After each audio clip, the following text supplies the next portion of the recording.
Coba Bapak Ibu cek, amalan pertama yang memaksa kita untuk jadi orang baik itu sholat. Nanti puasa, zakat, haji belakangan. Makanya kenapa anak usia 7 tahun khususnya tegas diminta, dilatih, dididik untuk sholat dengan benar. Kenapa? Supaya tumbuh jadi orang baik. Kepada Allahnya dia baik, kepada orang tuanya dia berbakti, kepada lingkungannya dia baik.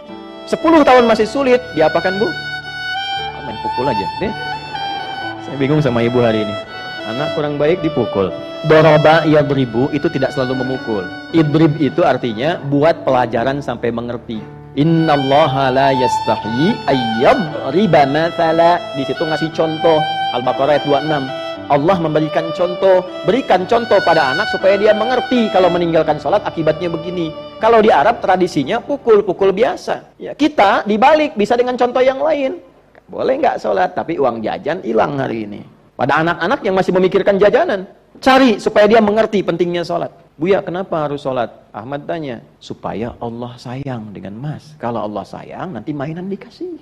Buya dikasih sehat, Bunda dikasih sehat, kita bisa jalan-jalan lagi. Ayo udah sekarang kita sholat. Nanti waktunya belum tiba. Supaya mengerti. Nah, itulah di awal itu, sejak TK itu sholat. Supaya jadi anak baik. Alhamdulillah di Indonesia ini sudah advance, TK sudah manasik. Betul ya? Nggak apa-apa, nggak salah, tidak salah ya. Cuma sholatnya diperbaiki. Nah, kalau sudah demikian, terbentuklah sifat baik yang muncul dari iman. Di dalam Al-Quran diturunkan urutan-urutan keberyakinan kita kepada Allah. Dari mulai Islam, kemudian di dalamnya ada iman, lantas mengalami peningkatan menjadi sifat takwa. Islam, iman, takwa. Nanti dari takwa itu orangnya disebut taqi kalau satu orang, kalau banyakkan disebut muttaqin. Dari muttaqin puncaknya menjadi muhsinin. Itu urutannya. Nah, nanti dilihat sampai pagi ini kita di level yang mana. Ya, karena keripik aja ada levelnya sekarang. Ya. Nah, demikian keimanan juga seperti itu. Islam orangnya disebut muslim. Ya, cara cepatnya begitu. Kalau ada IA orangnya pasti UI. Ya. Islam orangnya muslim, iman orangnya mukmin, islah orangnya muslih, ihsan orangnya muslim. Gitu ya. Itu rumus cepat ya. Ya. Saya sedang merumuskan untuk rumus belajar cepat bahasa Arab. Ya, jadi di situ nanti ada rumus-rumus yang insya Allah mudah dipelajari. Kembali lagi, level pertama Islam orangnya disebut muslim bagi yang, ini poinnya, telah bersyahadat dengan lisannya dan mengikrarkan dengan lisan itu kebertuhanannya kepada Allah dan menetapkan sosok Nabiullah Muhammad SAW sebagai Rasul terakhir. Maka ia mengatakan asyhadu an la ilaha illallah wa asyhadu anna Muhammadan Rasulullah. Nah, itu adalah standar syarat pertama seseorang dinyatakan sebagai muslim. Mengikrarkan diri, berkomitmen untuk mengislamkan dirinya. Maka disebut apa? Muslim. Diucapkan dengan lisan, menjadi iman ketika lisan itu meneruskan konfirmasi syahadatain itu ke dalam hati, ke qalbu. Jadi dari lisan turun ke hati, bukan dari mata. Ya, sekarang kan banyak yang dari mata turun ke hati. Nah, Islam menjadi iman itu dari lisan turun ke hati. Tasdiqun bil qalbi. Kalau hanya diucapkan dengan lisan, tidak dikonfirmasi oleh hatinya, maka belum menjadi iman sepenuhnya, baru Islam. Itu yang ditegaskan oleh Allah di Quran surah ke-49 Al-Hujurat di ayat ke-14. Qalatil a'rabu, ada segelintir orang-orang Arab Badui mendatangi Nabi SAW dan mengatakan, amanna, kami telah beriman. Berarti level kedua kan? Ya. Lalu urusan ini karena sudah masuk ke dalam hati, yang membolak-balikkan hati siapa? Allah. Yang mengetahui hati siapa? Nah, makanya doanya kan, ya muqallibal tsabbit qulubana 'ala dinik 'alal iman. Karena yang disebut din nanti yang sejati itu ada unsur imannya. Baik, pembukanya disebut Islam. Dikonfirmasi di Quran surah ketiga Ali Imran di ayat 19. Innad dina 'indallahil Islam. Maka dikatakan di pokok pilar Islam yang 5 itu, perkara pertamanya syahadatain, asyhadu an la ilaha wa asyhadu anna Muhammadan. Nah, pilar ini kalau ingin kokoh mesti dinaikkan levelnya ke level pilar iman. Maka nanti dicek sumbernya di mana? Di hatinya. Qul lam tu'minu. Allah jawab, katakan Muhammad pada orang-orang ini yang datang kepadamu mengatakan telah beriman, lam tu'minu. Belum sampai kalian ke level iman itu. Kan? Walakin qulu aslamna. Tapi katakan kami baru mengkonfirmasikan keislaman karena baru berkata dengan lisannya. Kan?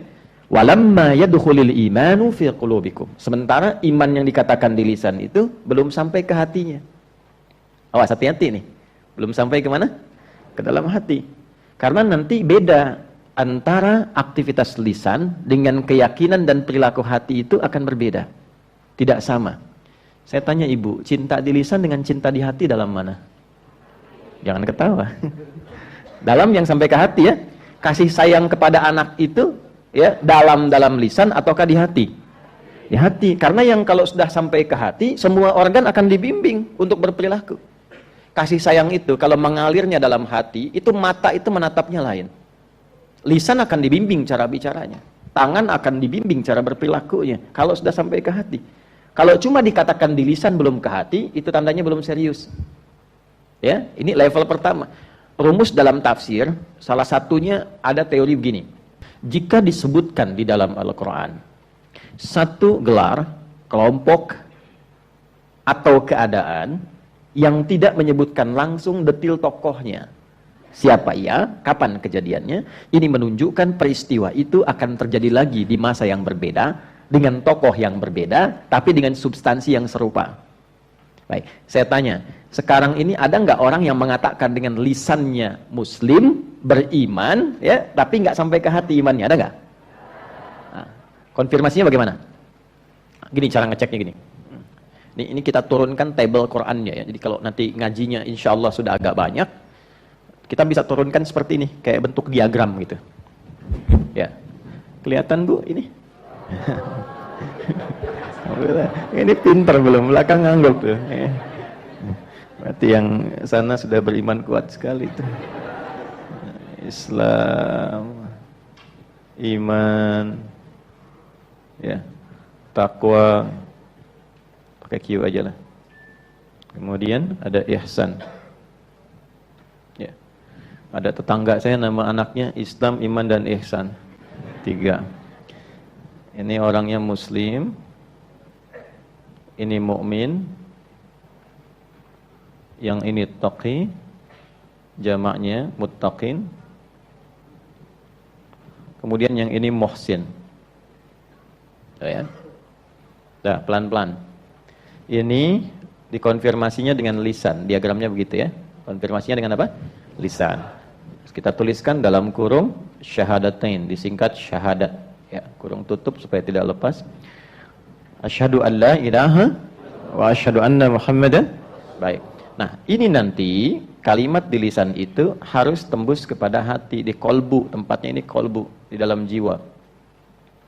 Nah, kalimat ini, syahadat, ketika masuk ke dalam kolbu, nanti ini jadi cahaya, jadi nur.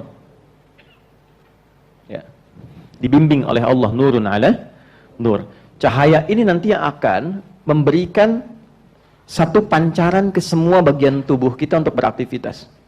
Ya, karena sudah mengatakan asyhadu an la ilaha illallah. Allah di sini disebutkan Allah di lisannya. Asyhadu an la ilaha illallah. Nanti kalau sudah sampai ke hati, ke kalbu, ya, dia jadi cahaya di dalam kalbu kita, dikonfirmasi ketika mendengar nama Allah ada getaran di sini nanti. Ya, getarannya beda dengan getaran-getaran lain. Kan di dunia ini ditampakkan berbagai macam getaran untuk mengkonfirmasikan perbedaan antara getaran keimanan ini dengan getaran yang lainnya. Anda kalau ke sini pakai mobil agak kencang, lihat polisi, kan ada getaran di hati kan? Ya kan? Punya utang sama teman kelihatan dari jauh ada getaran kan? Nah, getaran utang dengan getaran iman beda tuh. Ya, nah, itu beda-beda. Ya, ada kasih, ada sayang, ada macam-macam. Maka di mana dalilnya supaya tidak terkesan kita itu mengada-ngada atau mencocok-cocokkan? Dalilnya kita turunkan di Quran surah ke-8 ayat kedua. Kan? Kalau yang ini nanti ini disebut din Islamnya. Quran surah ke-3 ayat 19. Ya. Kemudian konfirmasi syahadatnya ini ada di Quran surah ke-20 misalnya Taha ayat 14. Innani anallahu la ilaha illa ana fa'budni. Di alam rahimnya dikonfirmasi di Quran surah ke-7 ayat 172. Wa idz akhadha rabbuka min bani adama min zuhurihim dzurriyyatahum wa asyhadahum ala anfusihim alastu birabbikum qalu bala syahidna. Ini. Cepat dulu ke sini. Innamal mu'minun tuh, bukan muslimun. Innamal mu'minuna alladzina idza dzukirallahu idza dzukirallahu wajilat qulubuhum qalbu. Ciri insan beriman itu yang sudah masuk level mukmin. Innamal mu'minuna, adatul hasri. Innama adatul hasri, huruf untuk membatasi. Jadi batasnya di level mukmin saja. Sungguh ciri seorang yang sudah beriman itu idza dzukirallahu, di antara tandanya bila disebutkan nama Allah, wajilat qulubuhum. Qulub itu jamak dari kata qalbu. Qulub jamak dari kata qalbu. Kata qulub pertama ada di Quran surah kedua Al-Baqarah ayat 10. Fi qulubihim marad. Ya. Baik, sini idza dzukirallahu wajilat qulubuhum. Jika disebutkan nama Allah, ada getaran konfirmasi dalam kalbunya, getaran imannya. Nah, untuk mengkonfirmasi itu, mengecek, disebutkan, diperdengarkan, kan konfirmasinya dari telinga ke hati kan? Kan kalau disebutkan mendengar kan? Nah, dari telinga ini dikonfirmasikan ke hati, ada getaran, diperdengarkan di telinga kita. Telinga bahasa Arabnya udhun. Udhunun, jamaknya adzan. Maka dalam adzan diperdengarkan sampai ke telinga kita. Setiap hari 5 kali pergantian waktu.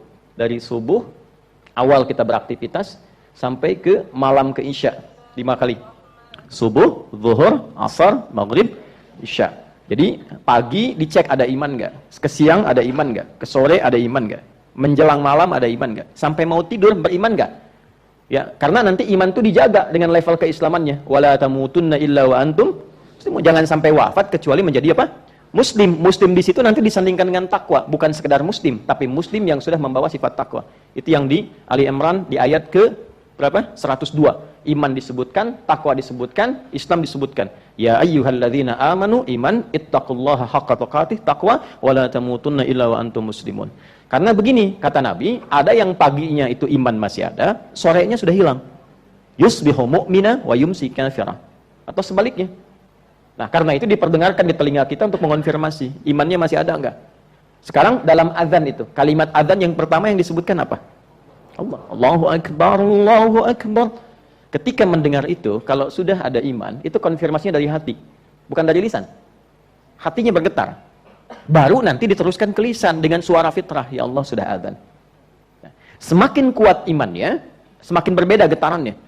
Jadi kalau dengar begini, Allahu Akbar, hati bergetar, lisan berkata, ya Allah sudah adzan. Itu adalah iman standar.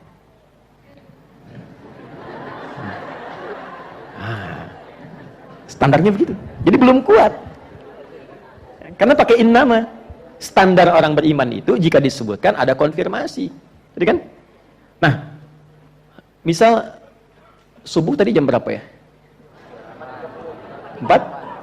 4.30, 4.36, 4.38 terjadi perbedaan pendapat di antara jamaah tentang sholat subuh. Ya, karena husnudzan ini berasal dari daerah yang berbeda-beda. Itulah kenapa adzan itu kenapa ada perbedaan waktu di setiap tempat supaya lafaz adzan terdengar oleh semua orang di semua wilayah dan 24 jam dia terdengar tanpa berhenti. Itu rahasianya. Kenapa ada beda-beda waktu? Ini kok Bintaro beda dengan Tanah Kusir, Tanah Kusir dengan Tanah Suci beda jauh, gitu kan? Dan seterusnya. Kenapa? Supaya 24 jam itu berputar terus, diperdengarkan dan iman tidak berhenti sehingga kita tidak bisa ngeles saat hari kiamat. Ya, saya tidak kenal engkau ya Allah, diperdengarkan 24 jam enggak kenal juga. Ya kan? Jelas sampai sini? Nah, jadi kalau kita ambil tengah-tengah lah, 4, 3, 5, kemudian diperdengarkan Allahu Akbar, Allahu Akbar. Ada konfirmasi ya Allah sudah adzan. Bangun kita. Karena dengar itu. Ya, itu menjaga waktu sholat tepat pada waktunya. Quran surah kedua ayat 238. Kita runtut dengan dalilnya. Quran surah 2 ayat 238, paling kanan sebelah pojok atasnya. Hafidhu 'alas salawat was salatil wusta wa qumu lillahi qanitin. Jagalah oleh kalian waktu-waktu salat itu, jaga betul. Dan dalam penjagaan itu salah satunya melalui azan. Allahu Akbar, Allahu Akbar. Ya Allah, tiba waktu subuh. Ya, begitu diucapkan bersamaan dengan azan, iman mengonfirmasi, nah itulah iman standar. Ya. Ada yang levelnya tinggi, azannya 4.35, tapi dia habis isya jam 8 tuh sudah bersiap-siap subuh. Jangan ketawa dulu. Dia hafal waktu sholat. Jadi dia tuh sudah siap-siap. Bahkan sebelum subuh sudah bangun, warming up, pemanasan dulu. Ya, bukan main gym. Jadi dia bangun misalnya jam 2.02.00 atau 02.30 lah. Itu kan? Dia siap-siap supaya subuhnya khusyuk, mengejar 2 rakaat sebelum subuh pun dapat dunia dan seisinya, lebih dari dunia dan seisinya. Maka dia siapkan. Tidak cukup dengan amin. Lihat dulu. Ibu tuh langsung nyamber aja kalau urusan dunia tuh. Ya. Jadi dia siapkan dari malam, siap-siap mau bangun. Dia tahajud dulu, dia istighfar dulu. Supaya apa? Supaya sudah panas mesin imannya ketika menunaikan sholat fardu. Dia siapkan dari awal, dia dekati Allah Subhanahu wa taala. Bahkan saking seriusnya dia ingin bangun tuh, tidur jam 8, pengen bangun jam 2:30 pun sungguh-sungguhnya. Itu namanya tahajjud. Tahajjada dari kata hajada begini, ya bangun setelah beristirahat. Kalau serius pengen bangun pakai tak depannya. Kalau tidak mudah melakukannya, syiddah, ada kesulitan, butuh motivasi 2 kali lipat, double. Itu pakai tasdid sebelum akhirnya. Tahajjada, ya tahajjadu, kemudian sifatnya disebut dengan tahajud. Kenapa disebut tahajud? Karena tidak mudah melakukan itu. Butuh kesungguhan, butuh persiapan, butuh keseriusan. Ini poinnya. Karena itu walaupun pengen bangun 2:30, belum tentu langsung bangun 2:30. Kan sekarang pasang alarm dulu ya Bu ya. Ya kan? Dari mulai jam 1.45, jam 2.00, jam 2.15 kan? Kan rumusnya selalu begitu ya. Alarm pertama mematikan alarm kedua. Kan? Alarm kedua siap-siap, alarm ketiga ya sudah ada setengah sadar lah untuk bangun. Nah ini iman sekali lagi. Jadi baru iman. Nanti iman ini mesti dilatih supaya pancaran cahayanya kuat. Tidak hanya merespon azan. Ya. Jadi semakin kuat nanti semakin kenal tadi. 4.35 saya sudah siapkan. Besok saya mesti bangun jam sekian. Semakin tipis, semakin lemah, maka ini semakin tidak terfikirkan. Adzan 4.35, dia bangun 5.34. Itu kan. Ya.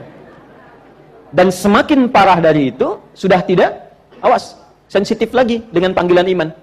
Ini yang dikatakan tadi, ada yang akan mengaku Muslim, mengaku Islam, tapi problemnya imannya bermasalah, sehingga bahkan jauh dari hatinya. Ini yang menyebabkan kadang-kadang ada orang Islam mengatakan dirinya Muslim, tapi kok tidak mengkonfirmasi keimanannya, tidak senang dengan perkara iman. Allahu Akbar, Allahu Akbar, kecilin toanya tuh. Maaf Pak, kawannya udah kecil Pak, suaranya maksud saya misalnya. Padahal dia Muslim misalnya ya. Nah ini ada beberapa yang memang tidak perlu aneh, dulu pun sudah diberikan isyaratnya. Tapi yang seperti ini dikembalikan, didoakan supaya imannya kembali. Didoakan, lalu diberi jalan yang baik, bukan dicela. Ya. Nah, untuk melatih supaya cahayanya ini semakin kuat, jadi kalau kuat tuh begini. Ada sifat kita itu kan ada ritual.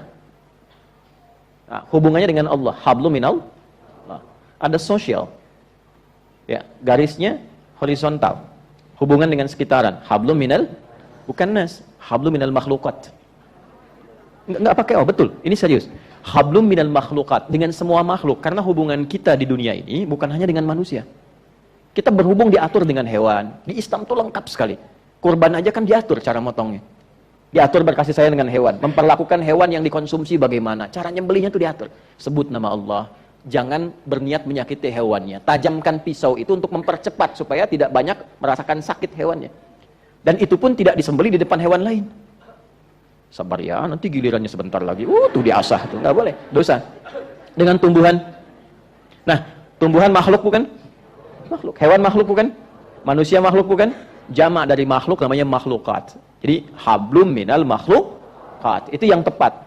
Nas itu sepertiganya. Hablum minan nas, hubungan dengan manusia sepertiganya. Karena memang banyaknya kita berinteraksi dengan manusia. Tapi masih ada hewan, masih ada tumbuhan. Cuma karena banyaknya orang Islam sekarang hafalnya surat An-Nas, maka hablum minan. Oke. Nah, dalam konteks hablum minallah, ritual sifatnya ibadah. Salat. Karena itu salat disebut iman, jangan salah. Nama lain salat itu iman. Ditemukan di Quran surah kedua di ayat 143. Lihat di pertengahannya. Ya. Salat itu disebut dengan iman. Wa ma kana Allahu liyudhi'a imanakum. Dan Allah tidak akan menyia-nyiakan salat kalian yang dilakukan karena iman itu. Jadi kalau sudah masuk ke dalam hati, Allahu Akbar, dikonfirmasi lewat hatinya, qalbunya, diteruskan untuk merespon perintah ini. Jelas? Nah, jadi kalau kita teruskan untuk merespon ini konfirmasi iman yang benar. Karena itu setelah syahadat disebutkan Allah, larinya ke salat. Toha kembali ke ayat 14, innani anallahu la ilaha illa ana, sampai di situ syahadat. Fa'budni, sampai di situ ke iman, konfirmasi. Wa aqimis sholata li dzikri, ke sini skemanya, pembuktiannya. Jelas sampai di sini? Nah, ini latihan. Kemudian juga sama, ada yang sifatnya melatih kepekaan sosial seperti puasa. Ya, puasa kita dilatih karena iman, karena itu panggilan puasa pakai iman. Ya ayyuhalladzina amanu kutiba alaikumus. Panggilan salat pakai iman. Kemarin, lusa yang kemarin ada Jumat kan? Jumat itu dipanggilnya pakai iman. Quran surah Al-Jumu'ah ayat 9, ya ayyuhalladzina amanu idza nudiya lis-shalati min yaumil jumu'ah, karena konfirmasi iman.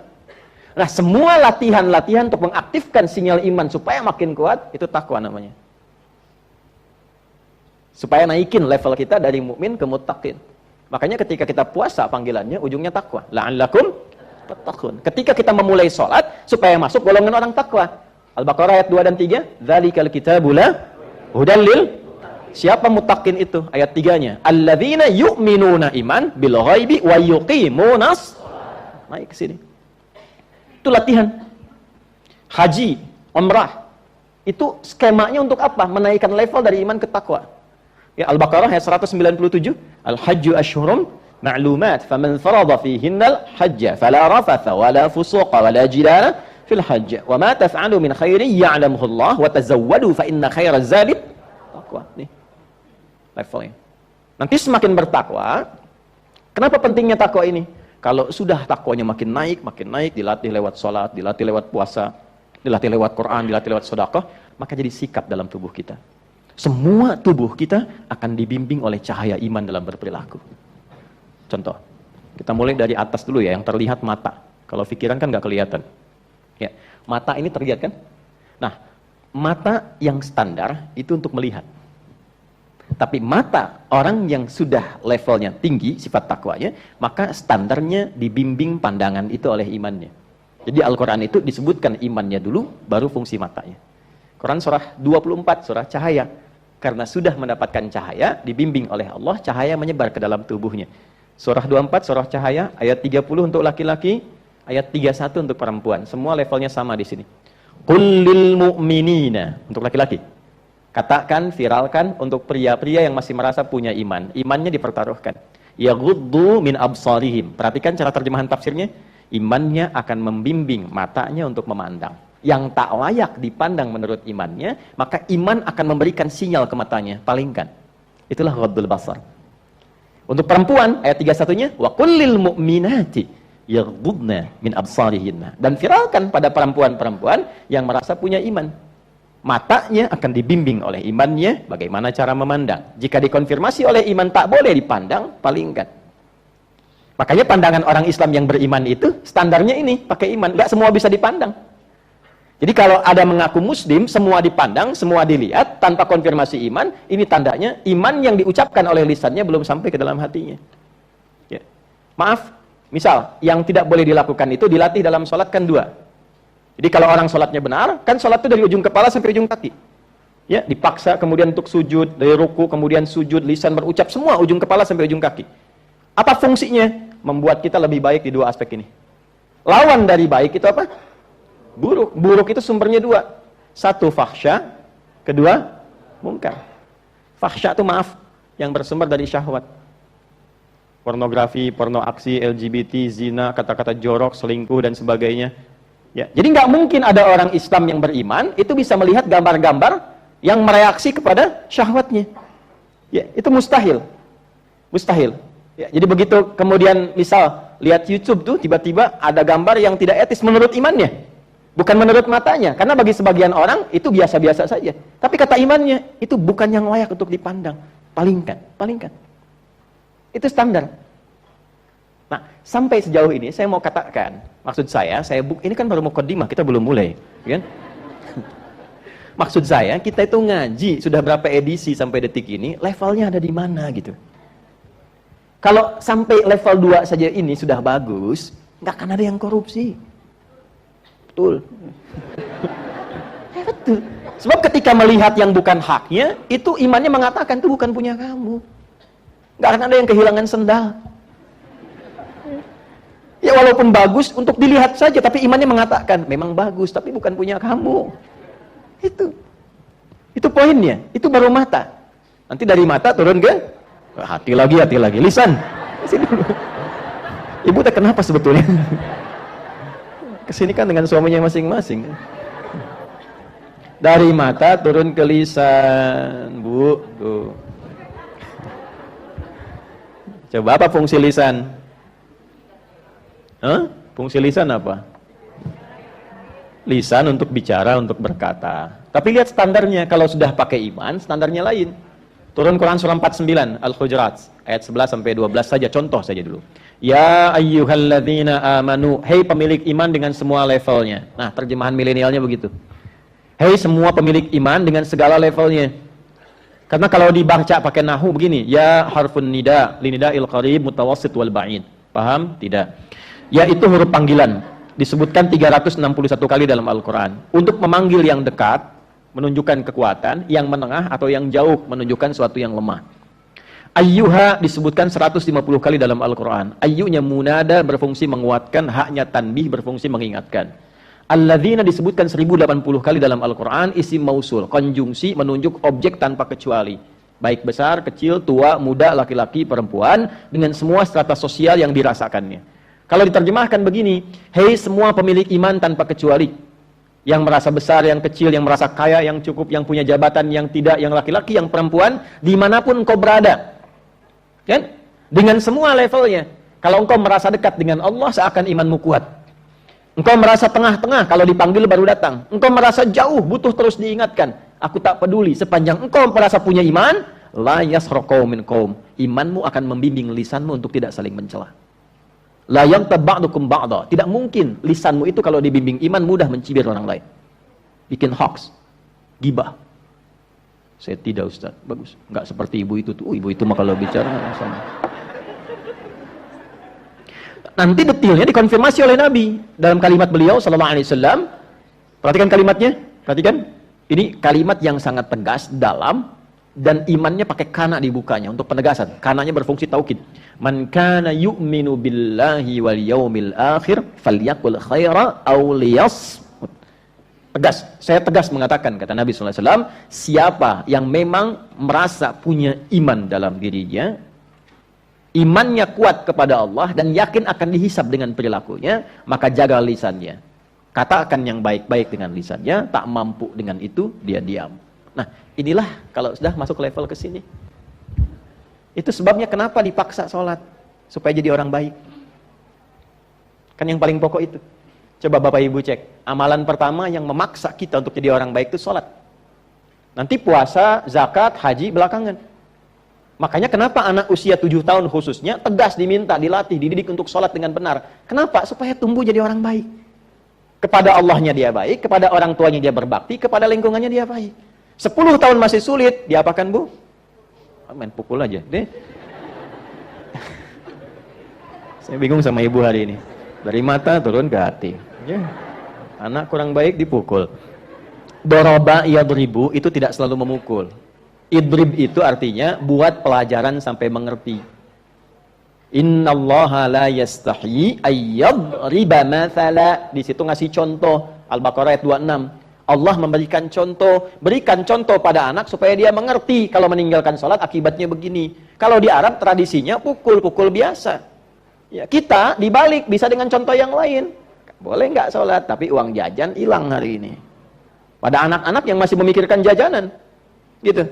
Cari supaya dia mengerti pentingnya sholat. Buya kenapa harus sholat? Ahmad tanya, supaya Allah sayang dengan mas. Kalau Allah sayang, nanti mainan dikasih. Buya dikasih sehat, bunda dikasih sehat, kita bisa jalan-jalan lagi. Ayo udah sekarang kita sholat. Nanti waktunya belum tiba. Supaya mengerti. Nah itulah di awal itu sejak TK itu sholat. Supaya jadi anak baik. Alhamdulillah di Indonesia ini sudah advance, TK sudah manasik. Betul ya? Nggak apa-apa, nggak salah, tidak salah ya. Cuma sholatnya diperbaiki. Nah, kalau sudah demikian, terbentuklah sifat baik yang muncul dari iman. Ya, di luar iman juga ada yang baik, itu dorongan fitrah. Ya. Apa diantaranya? Fitrah itu kecenderungan untuk pada kebenaran. Yang belum beriman pun yang baik banyak. Ya, yang jujur ada nggak yang belum beriman? Ada. Ya, yang suka sedekah ada. Ada, suka membantu sosial. Itu ada, tapi bukan karena dorongan iman. Ya, karena zina pun masih, mabuk pun masih. Ya kan? Dan ritualnya pun ya tidak kuat. Tidak terhubung dengan Allah. Itu poinnya. Jadi iman itu menghubungkan secara ritual, ya, aspeknya vertikal, habdu minallah, dan juga sosial. Ada keseimbangan, dua sayap di dalamnya. Jadi bukan cuma sosialnya baik, ritualnya jelek. Ya, jangan salah menyimpulkan, karena ada orang yang, maaf ya, konstruksi akalnya itu kurang sehat. Dia mengatakan untuk berapa beriman, yang tidak beriman juga banyak yang baik. Coba dicek, baiknya itu baik sosial atau baik ritual.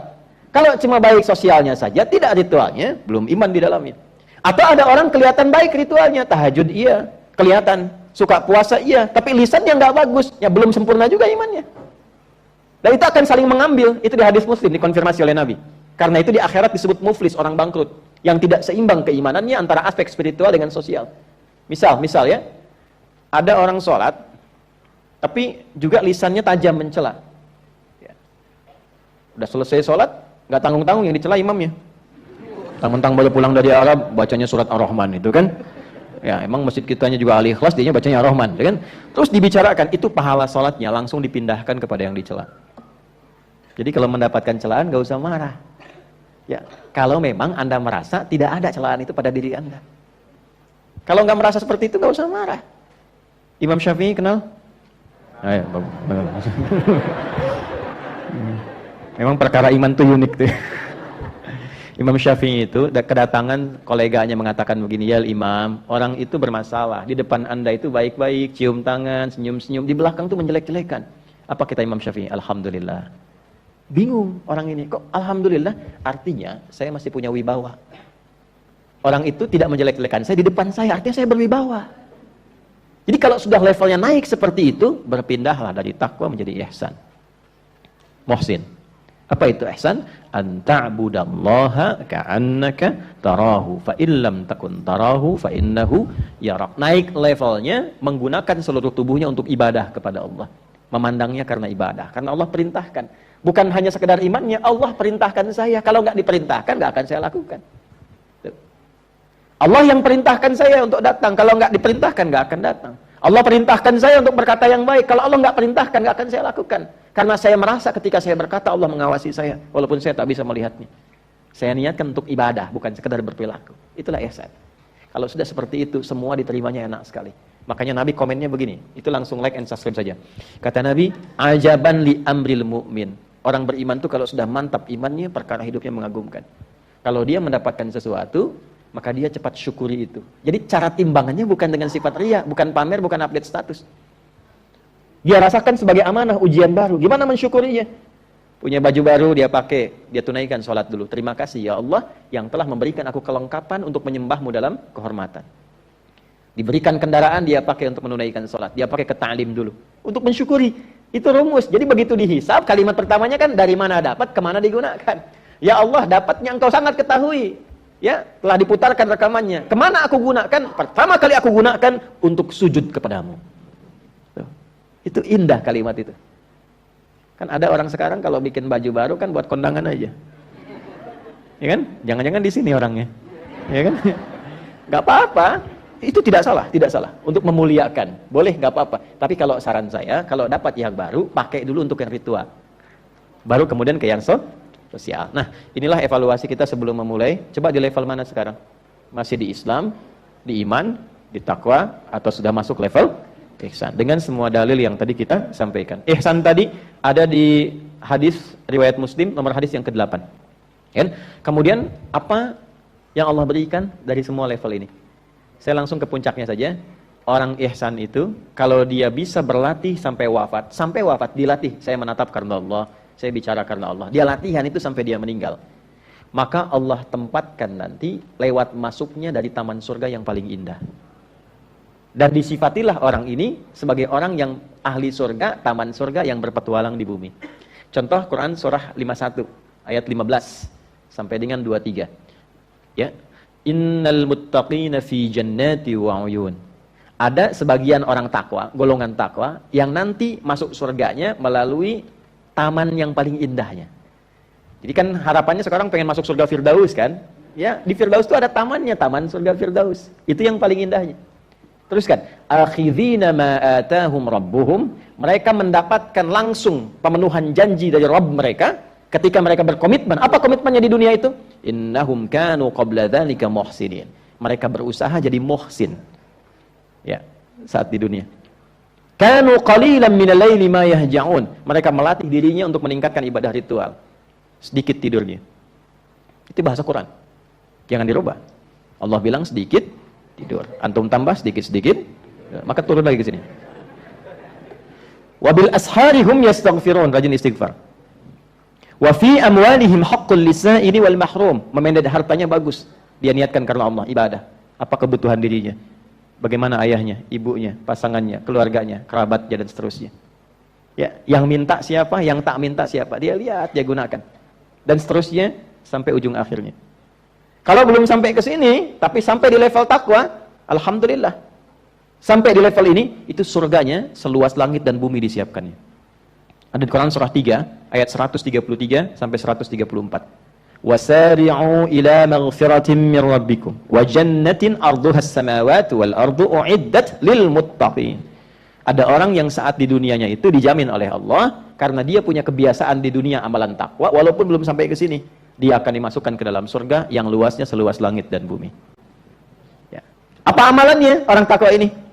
Ya, alladzina yunfiquna fis sarra'i wad dharra wal kadhimina al ghaidha wal 'afina 'anil nas. Wallahu yuhibbul muhsinin. Dia berusaha nyampe ke level ihsan tapi belum sampai ke situ.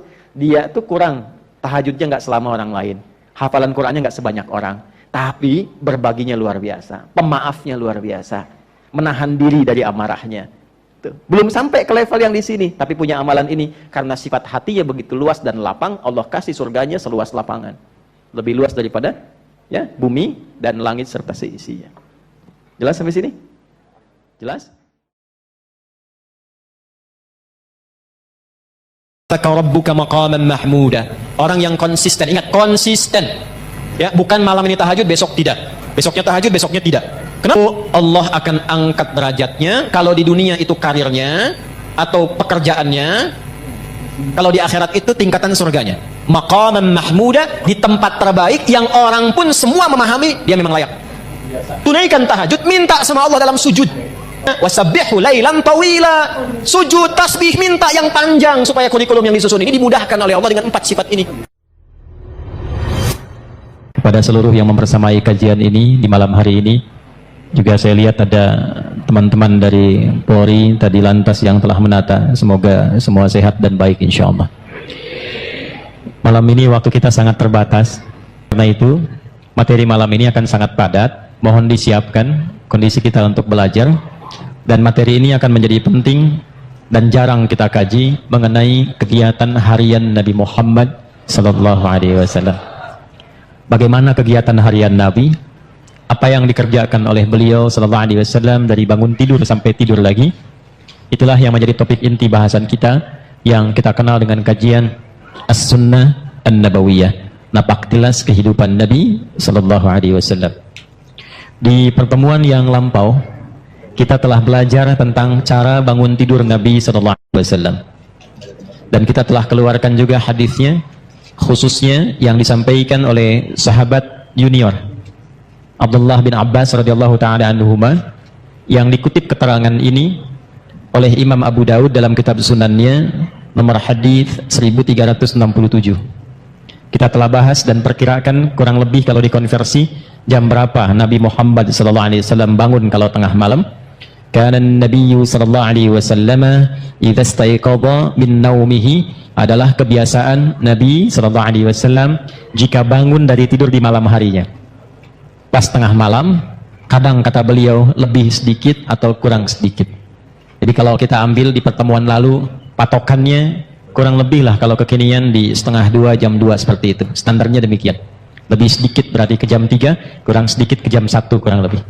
Nanti kita akan lihat rahasianya, apa kaitan dengan waktu bangun ini. Nah, salah satunya, sebelum kita teruskan, saya mengingatkan supaya kita tidak lupa pembahasan yang lalu.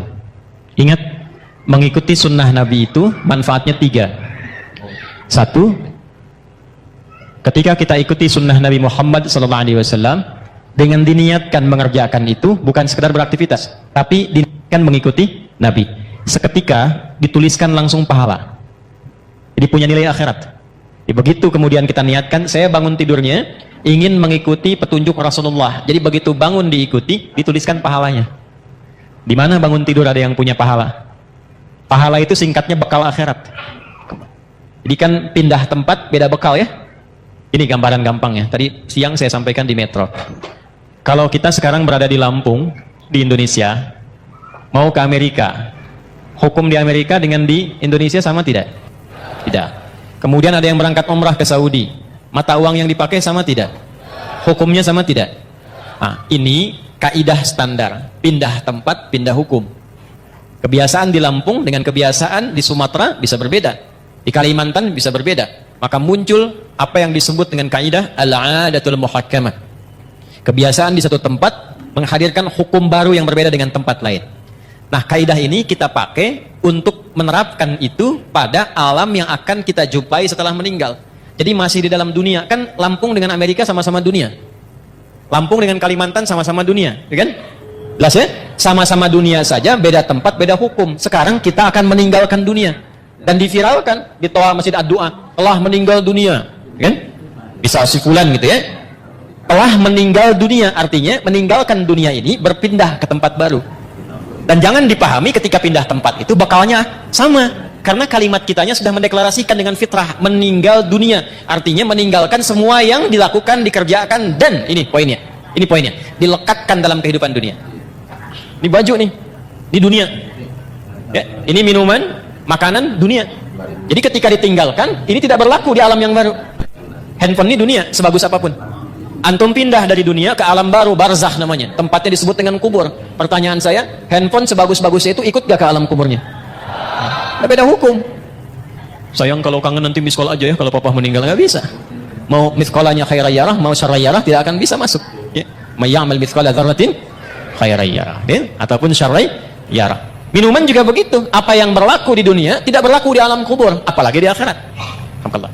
Maka balik bertanya, apa bekal saat kita nanti berpulang kepada Allah saat meninggalkan dunia ini? Maka diberi rumus. Ya, diberi rumus. Apa rumusnya? Pekerjaan kita yang dikerjakan di dunia itu disebut amal namanya. Semua amal itu saat dikerjakan akan punya nilai akhirat, dipandang baik oleh Allah. Bila perbuatan itu dipandang baik oleh Allah, maka seketika dia punya nilai akhirat. Sesuatu yang dipandang baik oleh Allah singkatnya disebut saleh. Maka pekerjaan kita, amal kita, jika saat dilakukan bersamaan dengan itu punya nilai akhiratnya, pastikan semua amal itu punya sifat saleh. Amal bertemu saleh disebut dengan amal saleh.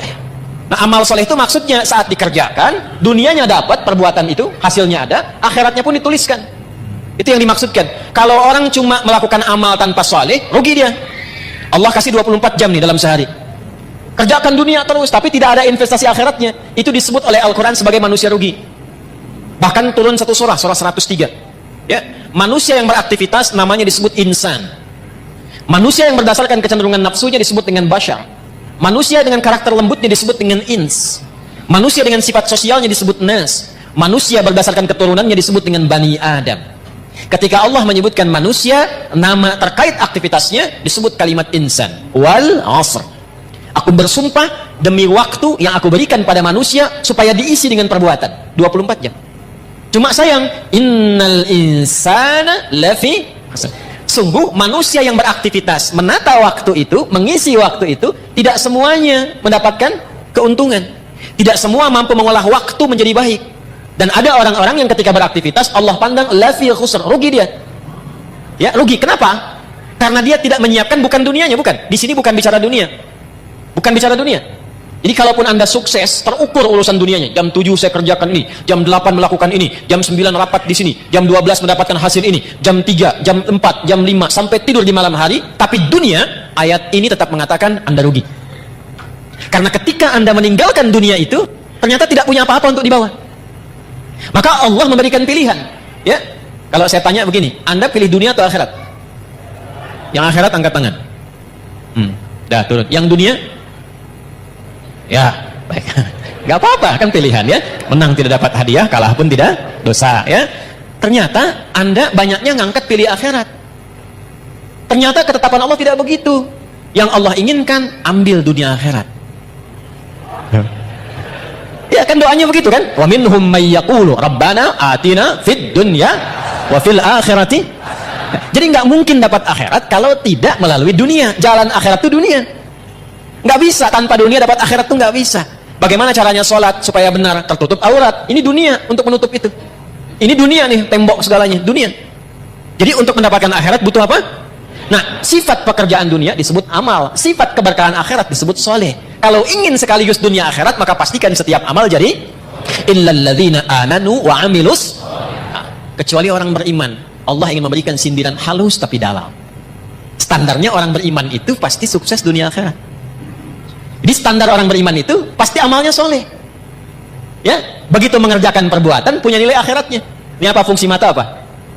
Melihat. Tapi orang beriman melihatnya bukan sekedar melihat, karena kalau cuma melihat itu dunia. Dunia semua bisa dilihat. Bagaimana caranya ketika mata ini melihatnya yang soleh? Karena itu ketika mata disebutkan imannya ikut untuk menunjukkan standar orang beriman, matanya pasti soleh. Quran surah 24. Laki-laki ayat 30, perempuan 31. Qul lil mu'minin, mata dulu sebelum iman dulu sebelum matanya. Viralkan Muhammad SAW pada setiap insan yang mengatakan dirinya beriman. Yaghuddu min absarihim, matanya hanya digunakan untuk melihat yang baik saja, yang saleh. Jadi imannya bekerja.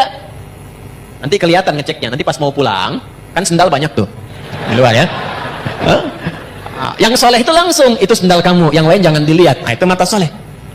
Mata salah beda. Ya, yang bagus yang itu tuh cepet. Ya. Itu poin dari mata turun ke lisan dulu langsung ke hati aja. Ke lisan. Nah, lisan kalau pakai iman, maka bicaranya jadi amal soleh, bukan sekedar bicara. Sekarang yang bicara banyak. Saya bingung kenapa mudah sekali mencela orang, mudah merendahkan orang. Itu bukan tipikal insan beriman. Lisan insan beriman itu standarnya. Imannya dulu baru lisannya. Quran surah 49 ayat 11. Ya ayyuhalladzina amanu, iman dulu sebelum lisan. La yashar qaumin qaum. Standar lisan orang beriman tidak mudah mencela. La yaghtab ba'dukum ba'dha, tidak bikin hoax. Tidak mudah menggibah. Tidak mudah membicarakan keburukan orang lain. Saya tidak begitu, Ustaz. Bagus, tidak seperti orang itu tuh, orang itu mah. Nah, itu lisan beriman. Itu standar, teman-teman, standar. Jadi kalau ada kehilangan itu sekarang, mengaku beriman mudah menjatuhkan orang dengan lisan, mudah mencela, berarti ada masalah dalam imannya. Di bawah standar itu. Ya, sebentar. Ya betul, tuh kan bayi juga protes tuh.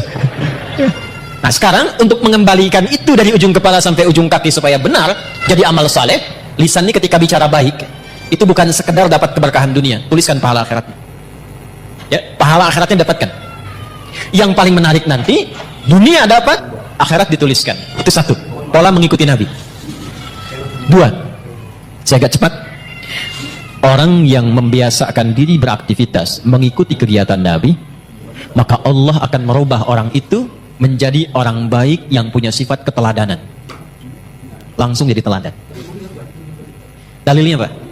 Quran surah ke-33 ayat 21. Laqad kana lakum fi Rasulillahi uswatun. Dan sungguh jangan ragu, telah aku tetapkan pada kepribadian Rasulullah sallallahu alaihi wasallam itu suri teladan yang baik. Ada qudwah, ada uswah, itu berbeda. Qudwah teladan bisa diikuti, tapi yang mengikuti belum tentu jadi teladan lagi. Uswah teladan, ketika diikuti, yang mengikuti ini otomatis jadi teladan di eranya. Contoh, Abu Bakar itu siapa masuk Islam? Tapi setelah masuk Islam, diikuti Nabi, gaya Nabi, perilaku Nabi, sepeninggal Nabi jadi teladan. Umar siapa sebelum masuk Islam? Baca sejarahnya. Bagaimana pergaulannya, apa yang diminumnya. Setelah masuk Islam, imannya merubah beliau menjadi lebih baik, diikuti pola hidup Nabi, beliau viral namanya sampai sekarang. Alhamdulillah. Dan tidak usah jauh-jauh ke era kita sekarang. Ulama-ulama, tokoh-tokoh, ya kan? Yang baik-baik, yang mengikuti pola Nabi SAW. Silahkan kalau nggak percaya. Dari bicaranya coba ikuti cara bicara Nabi. Dari berjalannya ikuti jalannya Nabi. Sifat lembutnya ikuti lembutnya Nabi. jangankan kita mendapatkan kebaikannya, di saat yang sama kita menjadi teladan di bidangnya. Apapun itu. Makanya hanya Nabi Muhammad SAW yang diberikan oleh Allah kesempatan untuk mempraktekkan semua bagian inti kehidupan manusia. Anak beliau jadi anak, suami jadi suami, kemudian maaf, suaminya pun diperkenankan istrinya lebih daripada 4. Kenapa? Saya pernah sampaikan termasuk di sini, karena seluruh istri Nabi itu mewakili semua karakter perempuan di muka bumi. Jadi nanti kalau antum pulang ke rumah, tinggal dicek istri antum mirip siapa. Hah? Lihat tuh. Kalau Sayyidah Khadijah agak jarang tuh, begitu dilihat setengah masalah hilang. Ya, Sayyidah Khadijah dengar kata-katanya, masalah hilang betulan. Antum lihat istri tambah masalah, repot. Ya. Nah, maka berlatih. Jadi ayah, figur. Jadi kakek, figur. Jadi pemimpin, figur. Pedagang, figur. Perawat yatim, figur. Jadi tetangga, figur. Tetangga Nabi. Sekarang tetangga masa gitu. Ya. Dulu semua jadi contoh. Nah ini poin. Yang telah kepada orang itu. Turun cinta Allah. Ini yang mahal. Jadi di antara amalan yang cepat mendapatkan cinta Allah itu salah satu amalan yang intinya mencoba meneladani keutamaan Rasulullah SAW. Itu begitu dikerjakan, walaupun mungkin awalannya sederhana, tapi kita sedang mencoba mendapatkan cinta Allah Subhanahu Wa Taala. Apa dalilnya? Quran surah ketiga Ali Imran di ayat ke-31. Qul in kuntum tuhibbunallaha fattabi'uni yuhibbukumullah. Katakan Muhammad, viralkan kepada umatmu, siapa yang serius mencintai Allah, buktikan cintanya dengan mengikuti petunjuk Nabi Muhammad SAW. Ikuti kebiasaannya. Bukan hanya sholatnya, awas. Sholatnya seperti sholat Nabi, bagus. Akhlaknya kayak Nabi gak? Jangan sampai sholatnya ritual diikuti, tapi hikmah sholatnya gak dipraktekkan. Inna sholata tanha anil fakhsya. Katanya sholatnya pakai dalil, tapi lisannya fakhsya, manfaat sholatnya gak ada. Tangannya mungkar, manfaat sholatnya gak ada. Itu poinnya. Jadi semua aspek bagian kehidupan kita ketika diikutkan mengikuti Nabi, bukan hanya sholatnya, tidurnya, jalannya, berpakaiannya, bahkan mau masuk toiletnya, keluar toiletnya, saat yang sama Allah menurunkan cintanya. Kalau sudah cinta Allah diturunkan, maka semua akses dibuka, semua salah ditutup. Dosa diampuni, wa yaghfir lakum dzunubakum. Diampuni dosa itu artinya dijaga hidup kita dari perbuatan-perbuatan salah, apapun pekerjaan kita selama hidup. Jelas sampai sini? Paham? Nah, pertemuan lalu kita sudah belajar tentang cara bangun tidurnya Nabi SAW. Maksud saya, evaluasi dulu sebelum kita melanjutkan pada pembahasan berikutnya. Sampai detik ini Anda datang di tempat ini, berapa dari bagian yang sudah saya jelaskan yang sudah kita amalkan? Ya, karena Nabi SAW, saya bacakan lagi hadisnya. Adalah kebiasaan Nabi SAW. Idza staiqadha min naumihi, kalau beliau bangun dari tidurnya, fajalasa, maka beliau duduk terlebih dahulu. Ya, secara medis ini bagus, sesuai. Jadi jangan langsung bangun, langsung lari ke kamar mandi, ya, sempoyongan jatuh antum. Ya, duduk dulu tenang. Tapi niatkan bukan sekedar duduk, bukan karena medis mengatakan itu baik, bukan. Karena Nabi ngasih contoh. Itu poinnya. Kemudian, bamasaha biyadihi min athari naumi. Dia gunakan bagian tangannya yang bersih untuk menghilangkan bekas ngantuknya. Ya. Jadi walaupun bangunnya 1:30, duduk dulu. Kan dalam duduk itu yang tenang kadang-kadang kan masih begini, ya. Apa bahasa Jepangnya? Nundutan, gitu ya. Ya, kadang kan masih begini kan, begitu sadar udah jam 2. Dan itu belum sadar penuh. Jadi bukan langsung baca doa. Doa itu dipanjatkan dalam keadaan sadar. Bukan masih ngantuk. Maka sunnah yang kedua, hilangkan dulu bekas ngantuknya dengan tangan yang diduga bersih. Jelas? Baru setelah itu, faqara'a khawatima Ali Imran, membacakan 11 ayat terakhir surah Ali Imran. Ya, baca di situ, dibacakan dengan lisan, difahami dengan pikiran, diniatkan dengan hati untuk mengamalkan. Kita sudah bahas di pertemuan lalu, intinya menyusun kurikulum hidup di hari itu, dunia sampai akhiratnya. Kan spiritnya begitu ya? Bagi yang baru bergabung, lihat lagi episode yang sebelumnya. Jadi nggak ada orang Islam bangun tidur yang nggak punya agenda, nggak ada begitu. Standar orang Islam itu bangun sudah punya agenda, hari itu mau ngapain? Bangun tidur apa yang mau saya kerjakan? Jam 5 apa yang saya lakukan? Nanti subuh jamaah di mana? Zuhur jamaah di mana? Asar jamaah di mana? Meeting jam berapa? Bagaimana ngatur cara rapat itu yang tidak bertabrakan dengan waktu sholat? Bagaimana ngatur pekerjaan yang nanti dalam saat yang bersamaan masih bisa murajaah? Misal, diatur. Orang Islam itu begitu. Makanya dibikin formatnya dengan nama-nama waktu sholat. Begitu bangun ketemu subuh. Setelah itu kan dari kata asbah yang sudah siap dengan rencana. Was-subhi idza tanaffas. Quran surah 81 ayat 18. Dan aku bersumpah demi waktu subuh kalau sudah tiba bersamaan dengan nafas yang keluar yang baru itu, agenda kita sudah tersusun. Cek di pertengahan siang itu nahar, tapi zuhur. Zuhur itu dari kata idhar, jelas terang. Sudah jelas belum hasilnya? Jadi ibadah enggak? Atau cuma dunia saja? Evaluasi lagi. Kalau masih ada yang sulit, datang ke masjid, sholat, minta kemudahan. Kalau cuma dunia, tobat, datang ke masjid, dapatkan cinta Allah. Maka muncullah kemudian asar. Ingatkan, jangan sampai rugi. Karena sebentar lagi juga, kalau bukan meninggalkan dunia duluan, dunia meninggalkan kita. Maka diperlihatkan maghrib. Lihat ke alam tuh. Alam saja tidak selamanya terang. Pasti akan gelap. Lalu ujungnya adalah isya. Dari kata asya, pencarian ma'isya, sibuk. Kalau turun ke kasrah isya, sesibuk-sibuknya pasti akan selesai juga. Jadi kalau dengar adzan isya, Allahu Akbar, itu rasanya beda dengan maghrib. Lain dengan subuh. Kalau dengarnya pakai iman, itu lain. Kalau nggak pakai iman, beda rasanya. Adzan. Baru duhur tak asar lagi. Tapi kalau pakai iman lain. Allahu Akbar, isya. Adi, sesibuk-sibuknya kamu pasti akan pulang. Apa yang sudah kamu siapkan untuk pulang? Pasti terpejam matamu setelah ini. Apa persiapanmu? Itu dalam sekali maknanya. Maghrib, asar beda. Kalau kita ngajinya dengan pemahaman. Tapi kalau ngajinya tidak dengan argumen, hanya sentimen saja. Kadang kita hanya memenuhi, kadang hanya memenuhi sebagian. Allahu Akbar, kecilin tuh toanya. Udah kecil Pak, cuman mic-nya aja yang kenceng. Paham ya? Nah itu poinnya. Nah jadi, apa yang kita bahas di pertemuan lalu, seharusnya sampai sekarang, diwujudkan oleh kita. Tidak ada kita bangun dari tidur, kecuali kita punya program yang terukur. Sampai pulang. Innaka la tukhliful mi'ad, sampai fastajab, sampai istiqomah di ayat ke-200-nya. Turunkan, kan pernah saya sampaikan. Kalau mau bikin kurikulum, turunkan dulu surganya. Maksud surga itu ayat-ayat surga yang berbicara tentang tujuan kita. Nih contoh, surga kan ada 8 tingkatannya. Dari 8 itu, antum mau masuk dari yang mana? Dulu sahabat begitu. Nanti baru jadi profesi. Contoh begini nih, yang pengen masuk surga Firdaus misalnya angkat tangan. Angkat aja nggak apa-apa, yang namanya berharap kan. Dah, bagus. Dah, angkatnya begini aja, nggak usah begini, nggak usah. Gini. Dah, awas jangan bawa-bawa politik ke sini, kita lagi ngaji, ya. Keluar. Gak boleh, gini. Dah, yang pengen masuk surga Aden siapa? Baik. Pertanyaan saya bukan itu. Tahu nggak kurikulumnya apa? Tuh. Pengen masuk surga Firdaus, amalannya apa? Sifatnya apa? Nah, caranya begini. Sahabat tuh diajari Nabi begini. Kamu pengen ke Firdaus, turunkanlah karakteristik surga Firdaus, amalannya apa? Nanti turunkan ke bumi, profesi apapun, jangan tinggalkan amalan itu. Contoh, ada orang yang disifati oleh Allah di surah Al-Mu'minun, surah 23. Ayat 9 sampai 11-nya itu dengan para penghuni surga Firdaus yang sedang berpetualang di bumi. Ada ciri-cirinya. Ulaika humul warithun alladzina yarithuna al-firdausa hum fiha khalidun. Tahukah kalian, mereka itu ada orang-orang yang calon penghuni surga Firdaus yang sedang berpetualang di bumi dan mereka akan kekal saat pulang tinggal di surga Firdaus. Siapa mereka itu? Urutkan dari ayat 1 sampai ke ayat tadi. Qad aflahal mu'minun alladzina hum fi salatihim khashi'un. Urutkan walladzina hum 'anil laghwi mu'ridun walladzina hum lizakati. Nah, amal itu turunkan ke bumi dengan pekerjaan Anda sekarang, saya sekarang, kita sekarang. Laksanakan pekerjaan kita, jaga sifat-sifat penghuni surga Firdaus tadi. Itu caranya. Nah, itu kurikulum dihadirkan, diingatkan setiap bangun dari tidur. Sunnahnya baca itu. Itu maksudnya. Jadi bukan sekedar dibaca. Karena agama ini bukan cuma bacaan, tapi pemahaman dan amalan.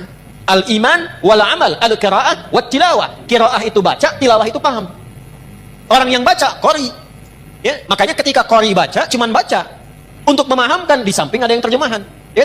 Yang terjemahan itu namanya siapa? Sari tilawah. Karena yang pertama kali menerjemahkan Busari, Sari tilawah. Kalau Pak Sabil, Sabil tilawah. Kan ya? Nah, Arabnya itu tilawah saja, tidak pakai sari. Tilawah maksudnya baca, pahami, amalkan. Cuma mungkin di kita, yang pertama kali menerjemahkan namanya Busari, maka disebut Sari tilawah. Itu maksudnya. Dah, sekarang sudah selesai. Urutannya begini. Urutannya, sudah bangun, sadar, siap kurikulum, baru berdoa. Alhamdulillahilladzi ahyana ba'dama amatana wa ilaihin. Perhatikan korelasi kurikulum tadi dengan doa yang kita bacakan. Dikhawatirkan baca itu bagus, tapi nggak tahu artinya. Padahal itu komitmen. Terima kasih ya Allah, yang telah memberikan saya kesempatan untuk menjalani hidup hari ini. Mungkin saja engkau wafatkan aku dalam tidur bila sesuai ajal. Terima kasih engkau berikan aku kesempatan lagi beraktivitas. Perhatikan. Wa ilaihin nusyur, dan aku berjanji untuk cari bekal lebih baik di hari ini sebagai persiapan kembali kepadamu. Balik ditanya, persiapannya apa? Ayat tadilah yang kita keluarkan sebagai kurikulum. Supaya minta persetujuan dari Allah agar dimudahkan, dilancarkan, kalau kerja karirnya naik, kalau mengawali dibimbing supaya tidak berbuat maksiat, tak perlu nyogok, menyingkirkan, menyungkurkan orang lain, tak perlu berbuat dan merendahkan orang lain. Kemudian kalau punya masalah diselesaikan, kalau diganggu ditolong oleh Allah. Maka sejak bangun itu dicontohkan oleh Nabi. Kalau sudah punya rencana, sudah berdoa, kerjakan amalan ini. Apakah amalan itu? Kita teruskan hadisnya. Halo? Thumma dhahaba ila shinnin mu'allaqah. Kemudian Nabi memberikan contoh pergi ke tempat tertutup fatawadda, lalu berwudu. Wudu sudah pernah saya contohkan di fikih salat dulu ya. Tidak perlu diulang lagi di sini sehingga nanti teman-teman yang baru bergabung lihat episode sebelumnya. Ada tambahan yang suami istri sudah bergaul kemudian mandi terlebih dahulu. Dan saya sudah bikin video khusus tentang mandi janabah. Ya, bahkan saya praktekkan masih pakai baju tuh bersih dengan air itu ya. Silakan dicek, itu sudah saya tunjukkan. Sekarang amalan apa setelah wudu itu? Yang saat kita mengamalkannya, dibawalah kurikulum tadi, dimintakan kepada Allah kemudahan dan segalanya. Yang hebat, saat itu dikerjakan, langsung Allah jamin 4 hal yang tidak diberikan kepada orang, bahkan muslim, bahkan orang beriman, mengerjakan sholat 5 kali dalam sehari, menunaikan zakat, mengerjakan umrah, melakukan haji, rajin puasa, tapi tidak mengerjakan amalan ini, tidak mendapatkan 4 keutamaan ini. 4 keutamaan itulah didapatkan di Quran dulu, dalilnya pakai Quran dulu. Quran surah ke-17 Al-Isra di ayat 79 sampai dengan ayat 80-nya. Saya bacakan cepat. Wa minal laili fatahajjad bih nafilatan laka. 1. Asa an yab'atsaka rabbuka maqaman mahmuda. 2. Wa qur rabbi adkhilni mudkhala sidq. 3. Wa akhrijni mukhraja sidq. 4. Waj'alni min ladunka sultanan nasira. Lihat kaitannya dengan kurikulum tadi. Saya agak cepat menguraikannya begini ya. Sebentar. Waktu kita terbatas, tolong fokus dengan baik ya. Belakang kelihatan ini? Ah ya, kelihatan. Belum saya tulis udah kelihatan. Imannya kuat banget belakang tuh. Nah, ini saya urutkan ya, diagramnya begini. Bangun. Ya. Bangun tidur. Siapa yang bilang tadi? Bangun tidur, tidur lagi. Bangun tidur doa, kan sudah Nabi. Bangun tidur. Ya. Duduk, hilangkan bekas ngantuk, hilangkan bekas kantuk. Kemudian setelah itu siapkan kurikulum. Ini dibaca tuh begini. Ada di ilmu psikologi, kalau kita ingin menguatkan diri itu, katakan dengan lisan kita. Katakan supaya makin kuat. Itu ilmunya dipakai diantaranya oleh Korea untuk menyusul Jepang. Di Korea itu anak-anak kecil dulu yang dari TK-TK itu, kalau mau masuk sekolah atau bikin sesuatu, dia katakan harus lebih dari Jepang, harus lebih dari Jepang. Jadi Jepang misalnya bikin Honda, dia bikin Hyundai. Ya Hyundai saya tahu bahasanya, dibacanya Hyundai. Ya, apa saja Jepang masuk Piala Dunia, Korea mesti masuk. Ya, apa saja dibuat. Nah itu dikatakan Jepang lebih dulu. Masih ingat gak waktu dulu 97 tuh ada acara namanya Benteng Takeshi, ya kan? Begitu mau nembak, katakan kamu bisa, kamu bisa, kamu bisa, nah kan? Ya kan? Semusim dengan Dragon Ball itu kan? Ya, Susuke Watanabe dulu yang nulis Dragon Ball itu. Kenapa jadi ke situ ya? Nah ini bacakan, katakan Quran surah 3 ayat 190 sampai 200. Tapi saat dibaca itu kita sudah siapkan pekerjaan kita kan beda-beda. Tapi sifatnya sudah diturunkan. Setelah itu baru doa. Alhamdulillahilladzi ahyana ba'dama amatana wa ilaihin. Nah, setelah berdoa dan mengatakan wa ilaihin nusyur, barulah adabnya dicontohkan oleh Nabi. Bawa kurikulum ini, bersihkan diri dulu, wudu dengan baik, tunaikanlah kemudian amalan yang disebut dengan tahajud. Ya. Di tahajud ini bukan amal biasa. Ini penting. Ini rahasia di antara kita ya. Kita aja nih malam ini. Shh. Tahajud itu amal yang tidak pernah ditinggalkan Nabi, bahkan dalam sakit dan misi militernya. Nabi dikonfirmasi oleh Sayyidah Aisyah radhiyallahu taala anha, dalam sakit pun itu masih memaksakan tahajud walaupun sampai duduk. Bengkak kaki masih tahajud. Kesaksian beberapa sahabat menjelang misi militer karena diserang harus bertahan. Maka yang terjadi apa? Semua bersiap, berbaris, ada yang lihat semua tidur kecuali Nabi di bawah pohon masih tahajud. Masih tahajud. Ulama kemudian meriset, dicari apa sebetulnya pentingnya tahajud ini, sampai Nabi itu ngasih contoh, sampai nanti ada komen dari sahabat-sahabat terdekat Nabi, bahasa kitanya begini, kalau kita masih mampu jangan tinggallah. Kemudian apa keistimewaan tahajud ini, pentingnya apa? Di Islam itu runtut semuanya. Saya langsung cepat dulu. Orang-orang yang datang membawa kurikulum hidup, lalu dia menunaikan malamnya tahajud. Ingat, saya belum bicara fikih ya. Kalau fikih itu cuma membahas tentang sholatnya saja, enggak terkait dengan ini pun Anda sholat, sah sholatnya. Tapi kalau kita menginginkan hikmah, ada keberkahan di balik tahajud yang terkait dengan kehidupan kita, pahami ininya dulu. Kalau ngajinya nggak begini, nggak masuk. Jelas ya? 1. Asa ayyab'atsaka rabbuka maqaman mahmuda. Orang yang konsisten, ingat konsisten. Ya, bukan malam ini tahajud, besok tidak. Besoknya tahajud, besoknya tidak. Kenapa kamu begitu? Ah, saya melihat ada puasa Daud, mungkin ada tahajud Daud juga gitu kan? Itu tidak demikian. Dia jaga tiap malam, maka satu, Allah akan angkat derajatnya. Kalau di dunia itu karirnya atau pekerjaannya, kalau di akhirat itu tingkatan surganya. Maqaman mahmuda, di tempat terbaik yang orang pun semua memahami dia memang layak. Contoh, karir. Ada orang pengen dapat jabatan nyogok? Ada yang menyuap? Ada nggak orang sudah dapat jabatan tapi orang lain nyoal? Dia nggak layak di situ, ada? Amalan ini membimbing pelakunya, apapun pekerjaannya, diangkat oleh Allah ke tempat tertinggi dan orang semua paham, pantas memang dia ada di situ. Satu. Jelas? Dan dua, ini yang menarik. Wa qur rabbi adkhilni mudkhala sidqin. Perintah dari Allah, katakan, Rabbi adkhilni mudkhala sidqin. Ya Allah, bimbing hamba mengawali aktivitas ini dalam bimbinganmu dengan cara yang terbaik. Orang yang rajin tahajud, pekerjaannya dibimbing Allah. Insyaallah. Ya. Ada orang skripsi dibimbing dosen pintar banget. Rumah tangga dibimbing. Seakan-akan nggak punya masalah. Begitu ada masalah, di tiap masalah. Bukan nggak punya masalah. Kadang-kadang masalahnya banyak. Sama, antum jangan kira seorang kiai, ustadz kayak saya nggak punya masalah. Banyak masalah. Apa nggak banyak tuh? Ya. Kalau kita tidak mendekat kepada Allah, tidak bangun komunikasi, tidak tersambung, nggak mudah. Nggak mudah. Jadi kiai itu nggak mudah. Nggak bisa pensiun. Ya. Nggak boleh menyembunyikan ilmu. Ngajar nggak boleh cari dunia. Nggak boleh saya mikirin amplop. Doa besar nih. Kalau tebal itu sahih.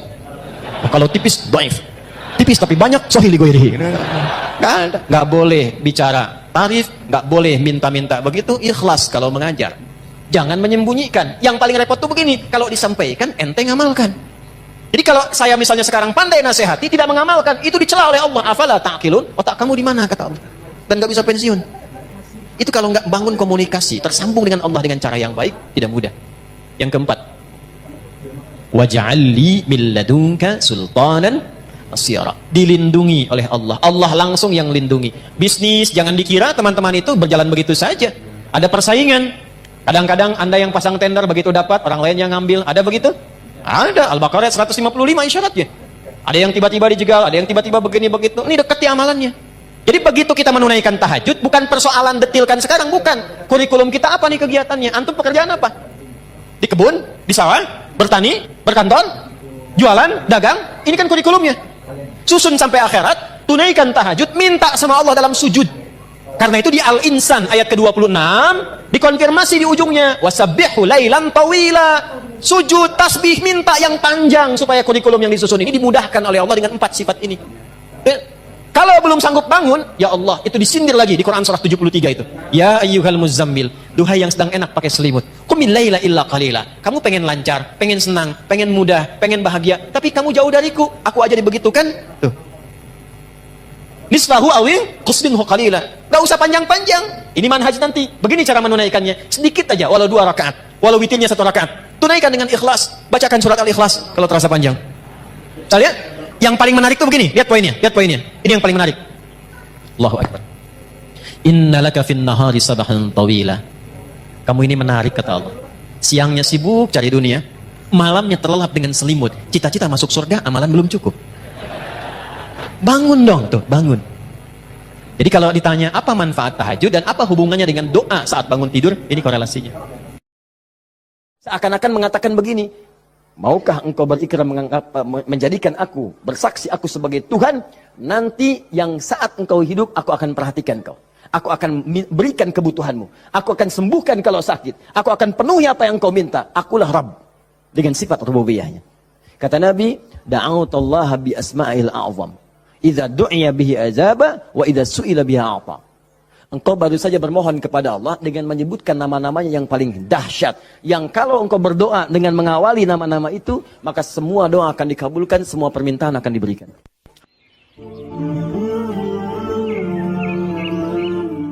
Quran surah keempat ayat 103. Allahu Akbar.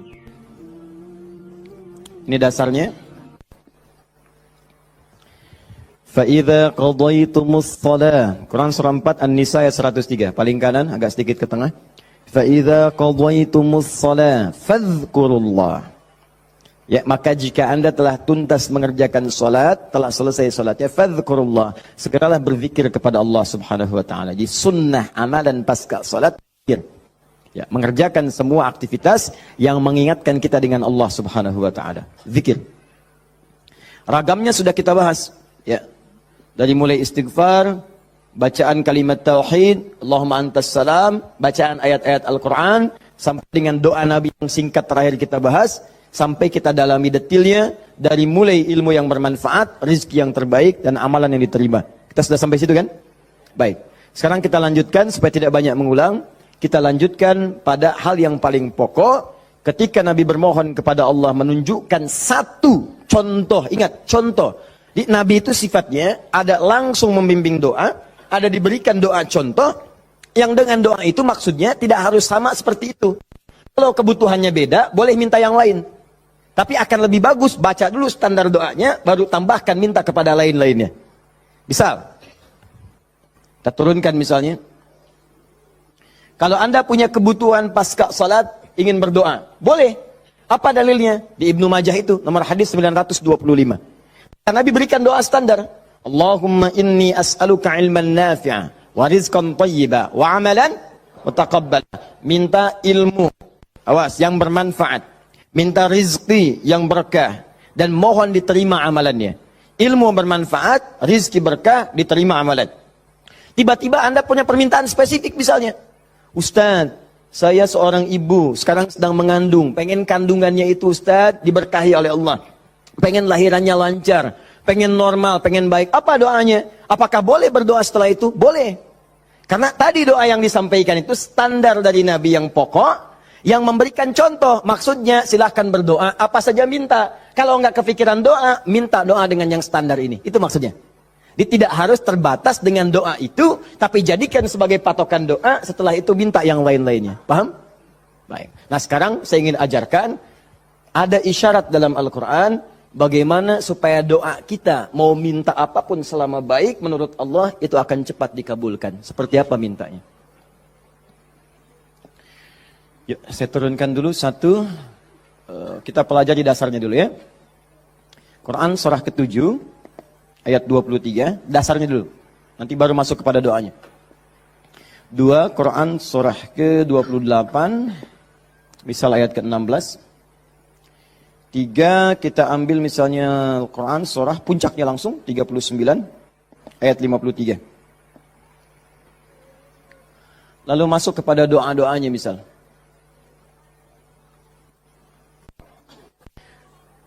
Saya ambil beberapa contoh yang sering ditanyakan, misalnya Quran surah ketiga ayat 38 sampai 39. Ditafsir dengan Quran surah ke-19 dari ayat ketiga misalnya sampai ayat ke-15 ya.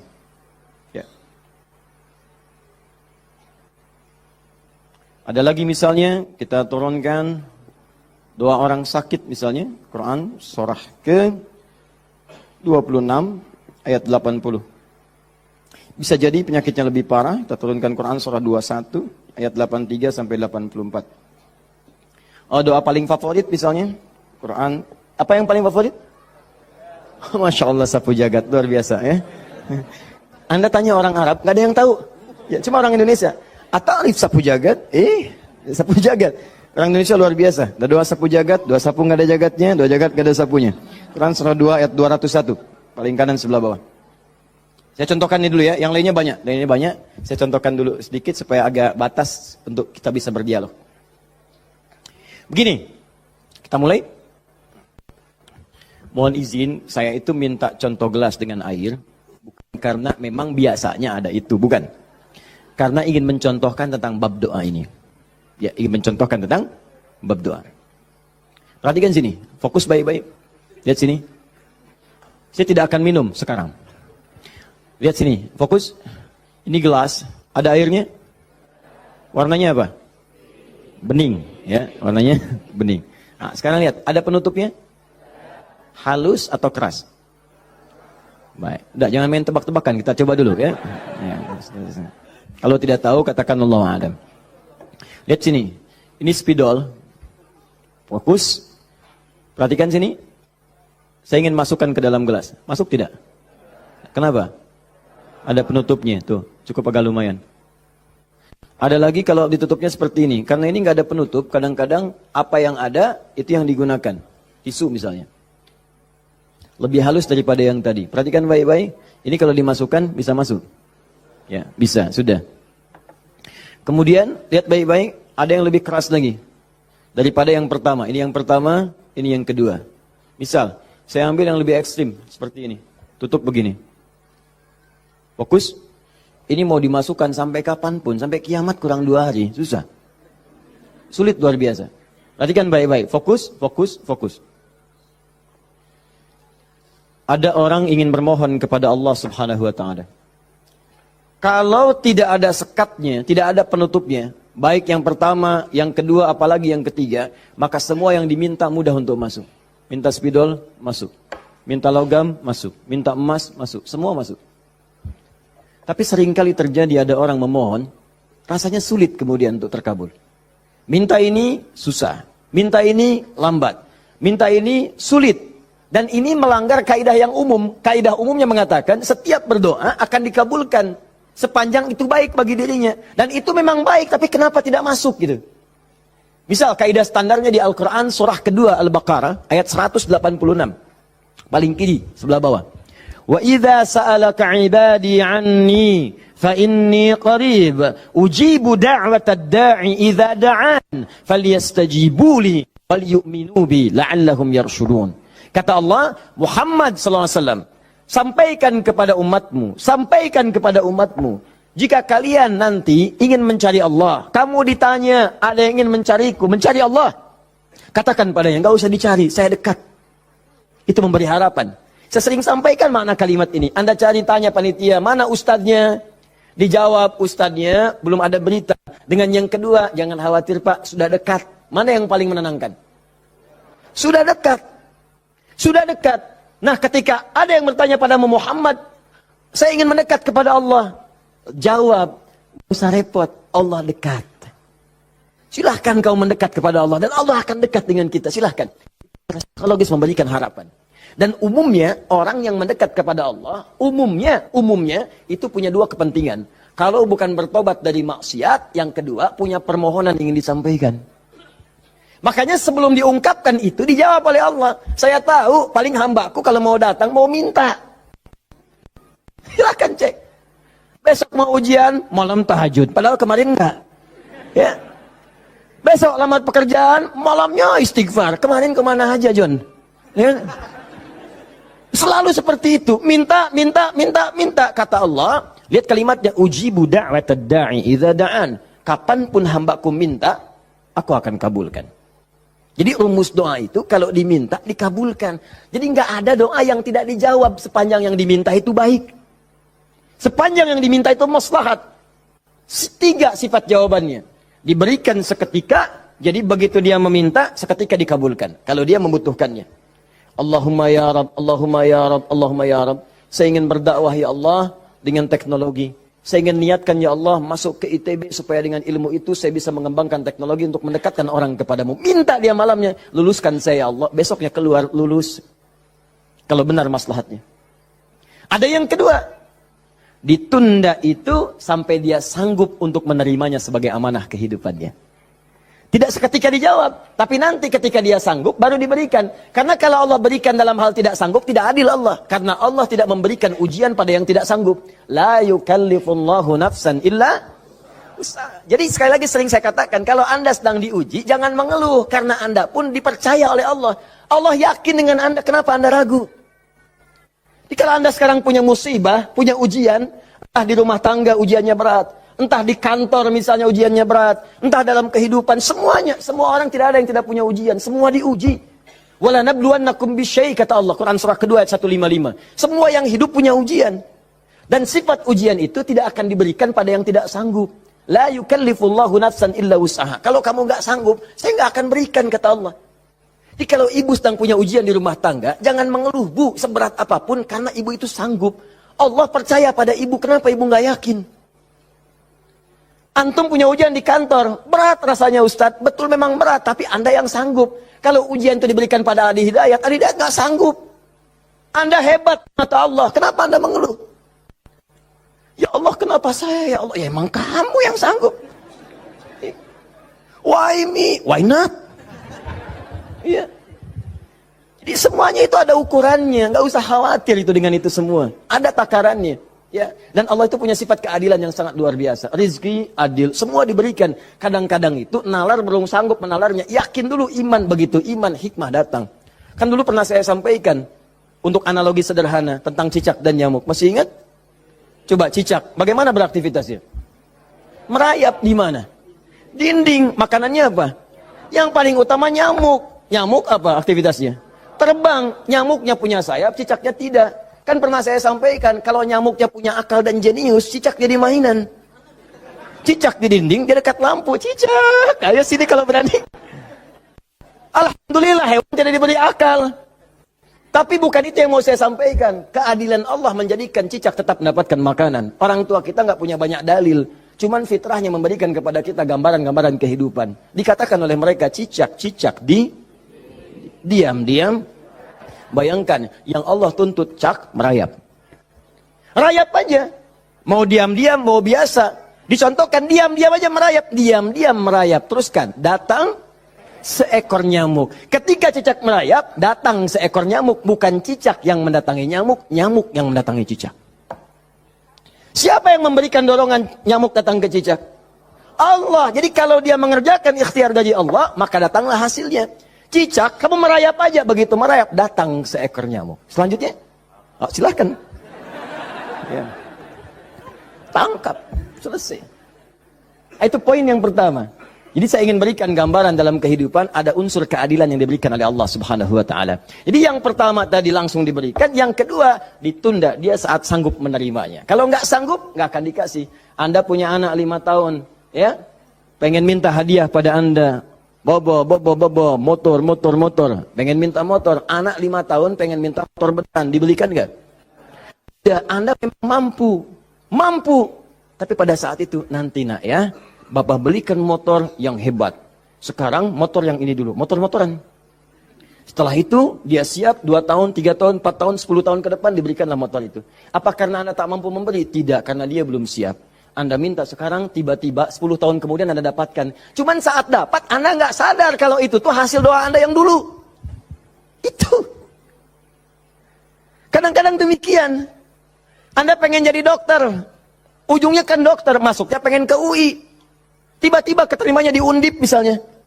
Tapi kan jadi dokter juga. Anda pengen proyek yang besar, dikerjakan sekarang, nggak dapat, doa-doa belum terkabulkan. Tiba-tiba 10 tahun kemudian, dapat proyek yang besar, yang nilainya ternyata diakumulasikan 10 tahun ke belakang. Itu doa Anda. Kalau pengen bukti lebih dalam, betapa banyak orang tua yang berdoa sejak anaknya masih dalam kandungan. Pengen ini, pengen itu, dikabulkan setelah anaknya 20 tahun dia keluar dari kandungannya. Itu kan hasilnya. Makanya ketika anak sukses, kata Al-Quran surah ke-46 ayat ke-15, ada isyarat di sana. Kalau Anda sukses, jangan menilai dulu kesuksesan itu adalah hak Anda, kewajiban Anda, atau atas jasa Anda. Barangkali Anda cuma 30%, 70%-nya ibu yang dulu pernah menangis di keheningan malam.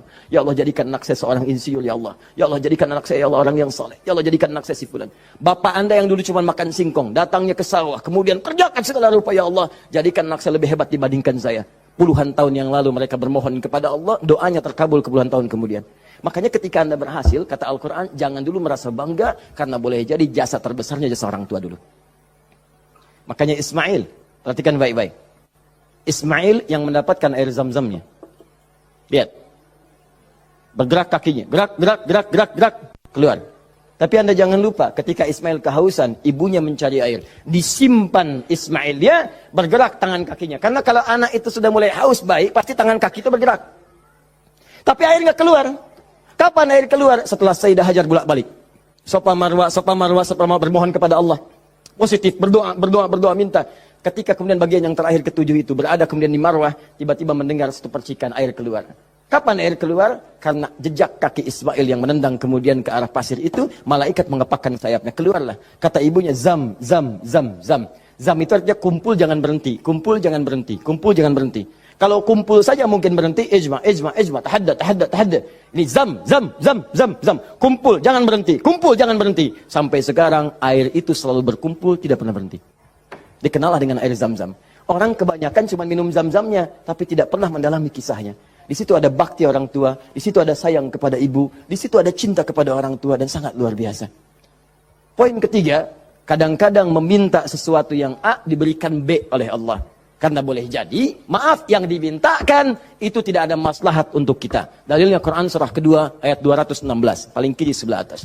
Kutiba alaikumul qitalu wa huwa kurhul lakum. Diwajibkan bagi kalian berjihad, berperang dalam konteks perang, medan perang.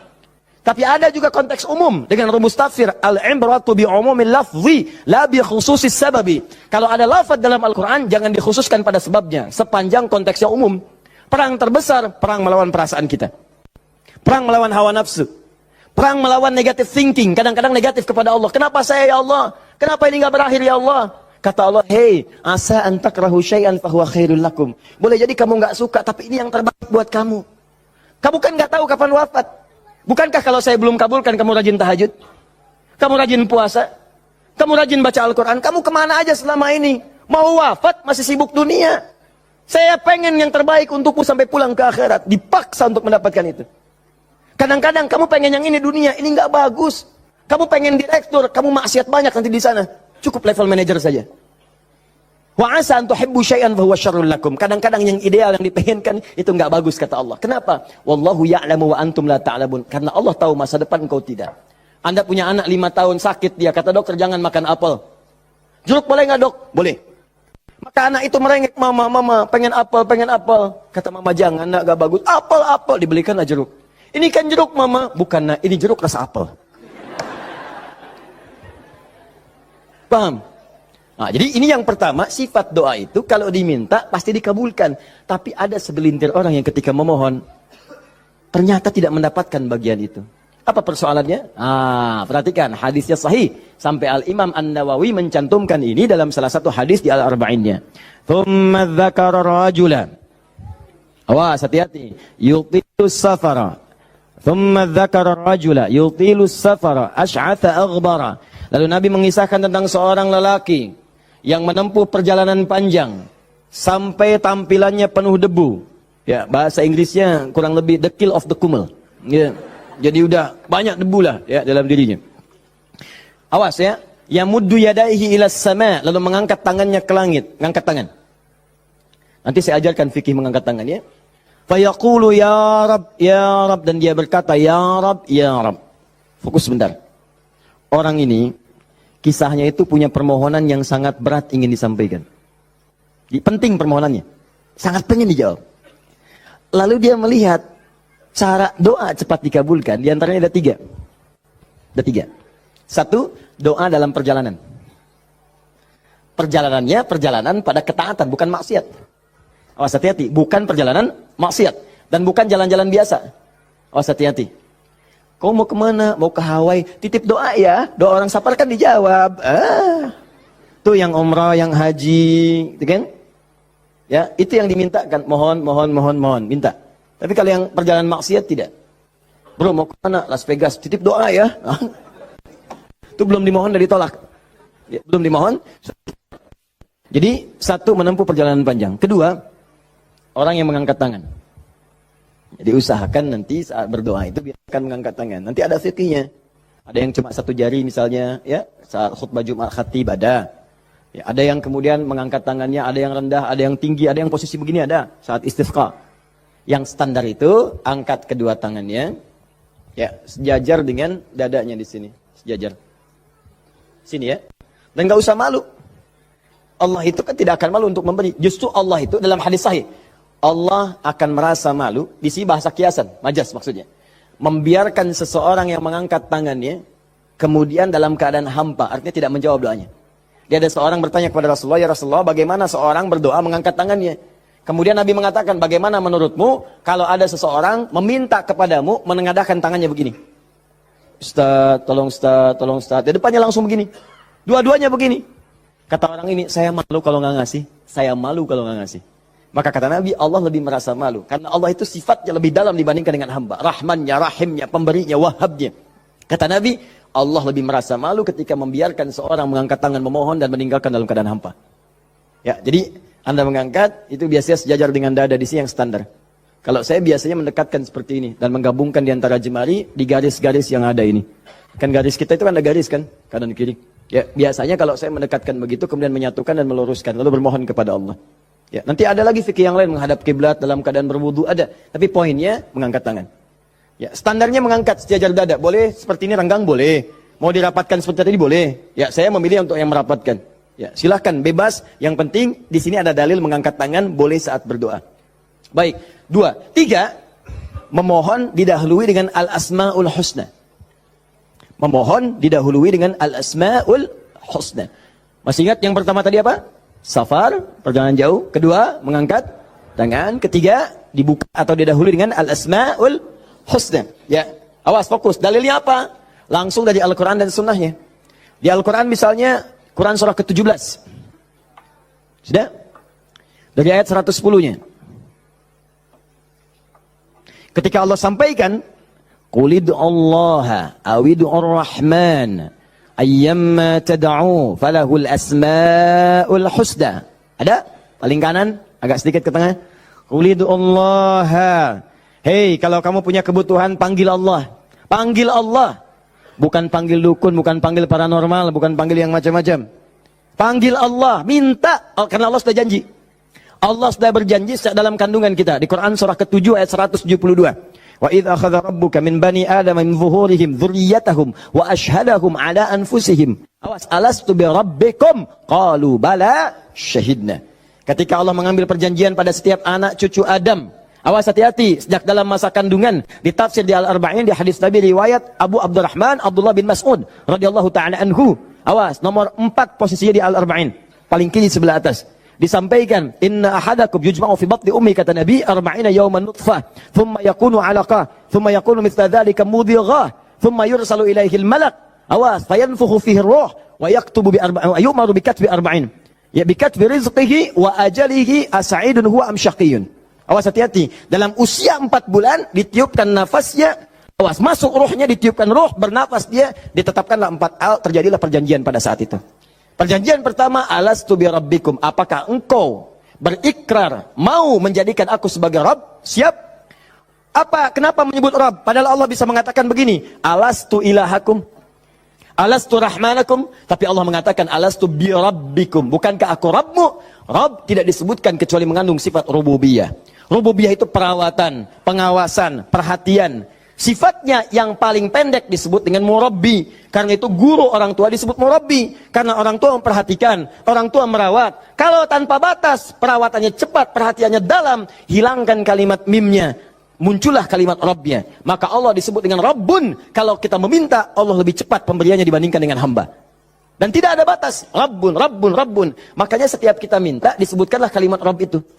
Silakan cek, setiap permintaan ada kalimat Rabbnya. Rabbana atina fid dunya hasanah, wa fil akhirati hasanah, wa qina adzabannar. Rabbana zalamna anfusana, rabbighfirli wa li walidayya. La yukallifullahu nafsan illa laha ma wa 'alaiha mak. Rabbana la tu'akhidna in nasina aw akhtana. Jadi kenapa disebutkan kata Rabb itu memberikan isyarat, seakan-akan mengatakan begini, maukah engkau berikrar menjadikan aku, bersaksi aku sebagai Tuhan, nanti yang saat engkau hidup, aku akan perhatikan kau. Aku akan berikan kebutuhanmu. Aku akan sembuhkan kalau sakit. Aku akan penuhi apa yang kau minta. Akulah Rabb. Dengan sifat rububiyahnya. Makanya setiap Anda minta, Rabb, Rabb, Rabb, Rabb, Rabb, Rabb. Jelas? Saya kembalikan. Ketika Anda memohon kepada Allah, dahulukan dengan al-asmaul husna. Qulidullah, panggil Allah, minta. Kalau ada masalah minta, ya Allah, maaf ya, bukan bikin status. Bukan bikin status. Diuji dengan musibah yang dibikin status. Aku tidak menduga akan seperti ini. Baik. Terus yang tidak lucu, kenapa doanya di media sosial? Doa itu di mihrab, doa di kamar, doa di masjid, bukan doa di Facebook. Ya, doa di Instagram, doa di Facebook. Aminkan ya, like. Apa yang mau dicari? Udah minta yang betul. Minta yang mohon dengan khusyuk. Mohon, Quran surah 7 ayat 205. Wadhkur rabbaka fi nafsika tadarruan wa khifatan wa dunal jahri minal qaul. Kalau butuh sesuatu, sebut nama Allah dalam jiwamu. Bukan dalam media sosialmu. Bukan di WhatsAppmu. Bukan di Instagrammu.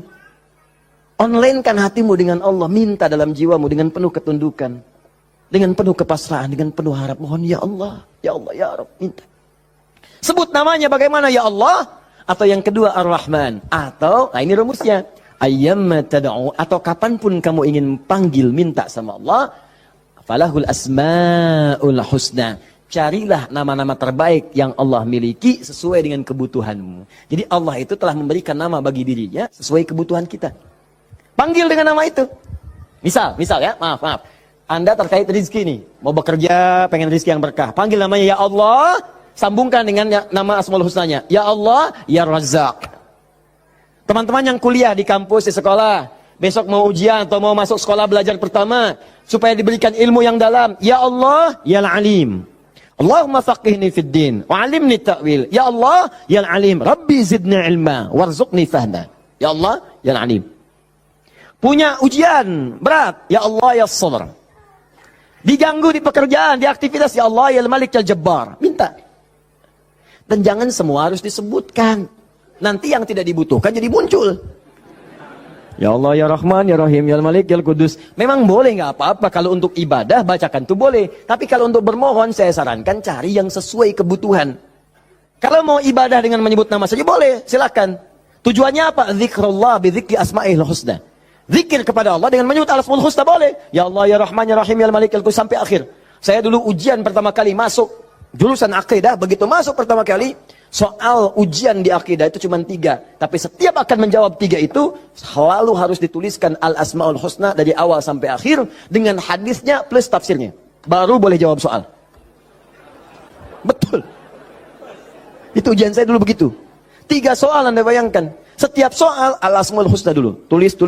Dengan dalilnya, hadisnya. Hadis itu dibagi 2. Hadis pokoknya, hadis klasifikasinya. Setelah itu tafsirnya, baru boleh jawab soal. Pertanyaannya mungkin gampang. Misalnya, berapakah rukun iman itu? Cuman sebelum dijawab, tulis dulu tadi itu. Ini spidol. Ini jari telunjuk saya. Habis ujian itu mirip nih, begini. Betul. Cuman saya nggak foto aja dulu itu. Ya. Saya pikir kenapa Ustadz saya begini ya. Akhir-akhir baru sadar saya. Allahu Akbar. Rupanya beliau ingin menanamkan kedekatan kita dengan Allah dimanapun berada. Sebab kalau kita mengingat, menuliskan terus, maka dia akan sampai apa yang kita tuliskan meresap ke dalam tangan kita. Minimal jadi saksi di hari kiamat. Ya. Di penanya, di hati kitanya, di bawahnya. Sehingga ingin merasakan taqarrub ilallah dalam setiap keadaan kita. Cari itu. Dapatkan, mintakan. Mohon. Nah, 3 syarat ini terpenuhi di orang tadi. Perhatikan, perjalanan jauh dia tempuh. Sampai tadi banyak debu. Angkat tangan diangkat, yamudu yadayhi ilas sama. 3 dia minta dengan al-asmaul husna. 3-tiganya lengkap. Seharusnya doa dia dikabulkan 3 kali lebih cepat dari orang biasa. Karena 3 hal tadi dipenuhi. Qurannya ada, hadisnya ada. Bahkan Sayyid Sabiq itu pernah menulis kitab Al-Aqaid Al-Islamiyah. Dalam bab Al-Asmaul Husna disebutkan hadisnya populer. Hampir kalimat-kalimat tauhid di kitab-kitab hadis ada hadis ini. Seorang setelah menunaikan salat kemudian berdoa kepada Allah Subhanahu wa taala di samping Nabi sallallahu alaihi wasallam, dia berkata, "Allahumma ya Allahul Ahad. Ya Allahul Ahadus Samad, alladzi lam yalid wa lam yulad wa lam yakul lahu kufuwan ahad. Allahumma ighfirli." Dia sebelum mintanya Allahumma ighfirli, tapi sebelum minta didahului dengan Al-Asmaul Husna. Kata Nabi, "Atadri madza tad'u? Atadri madza da'ut?" Tahukah engkau bagaimana engkau baru saja berdoa? Allah wa Rasulullah alam, saya enggak tahu ya Rasulullah maksudnya apa. Kata Nabi, "Da'autullaha bi asma'il a'zam. Idza du'iya bihi ajaba wa idza su'ila biha a'ta." Engkau baru saja bermohon kepada Allah dengan menyebutkan nama-namanya yang paling dahsyat. Yang kalau engkau berdoa dengan mengawali nama-nama itu, maka semua doa akan dikabulkan, semua permintaan akan diberikan. Hadis selesai. Orang ini melakukan ketiganya. Tapi apa jawab Nabi? Allahu Akbar. Dia sudah menempuh perjalanan jauh, dia sudah mengangkat tangannya ke langit, dia menyebut ya Rabb, ya Rabb, ya Rabb. Kata Nabi, "Anna yustajabu lidzalik." Bagaimana doamu bisa dijawab? Bahasa singkatnya, mustahil dijawab. Mintalah kamu begitu sampai kiamat kurang 2 hari. Gak akan dijawab. Gak akan dijawab. Dia ada orang sudah mengerjakan 3 amalan dahsyat, tapi doanya gak dijawab. Kenapa dia? Allahu Akbar. Famat'amu haramun. Karena yang biasa dia makan haram. Mashrabu haramun, minumannya haram. Malbasu haramun, pakaiannya haram. Wa ghudhiya biharamin, dan sumber kehidupannya haram. Maka jadilah yang haram itu seperti sekat seperti ini. Nutuplah cawan doanya. Semakin banyak kumpul, jadilah sekatnya makin kuat begini. Jadi bukan Allah nggak ngabulkan, mau dikabulkan susah, mental terus tuh, mental. Karena masih tertutup dengan yang haram. Maka dari itu, kalau Anda banyak berdoa, padahal doa itu maslahat untuk Anda. Secara umum seharusnya dikabulkan secara umum. Tapi tiba-tiba kok aneh gitu. Enggak lagi. Coba lihat, mungkin ada sekat dalam diri Anda. Mungkin ada maksiat, ada yang haram pernah dikerjakan. Buka dulu, buka cawannya. Keluarkan yang haramnya. Buka. Bagaimana membuka itu? Inilah yang tadi kita contohkan dengan ayat-ayat tadi. Tidak ada manusia yang sempurna. Yang sempurna makhluk diciptakan. Makhluk yang sempurna itu cuma malaikat. Tidak ada manusia yang sempurna. Sepanjang kita manusia pasti pernah berbuat salah. Tapi mungkin kesalahan itu menjadi penutup dari keinginan yang ingin kita mohonkan kepada Allah. Kenal Nabi Adam?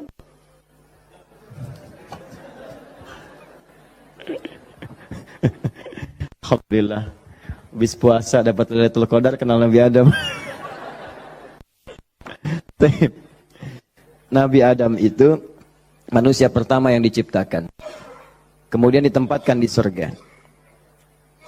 Surga miniatur, tugas pokoknya sebagai khalifah.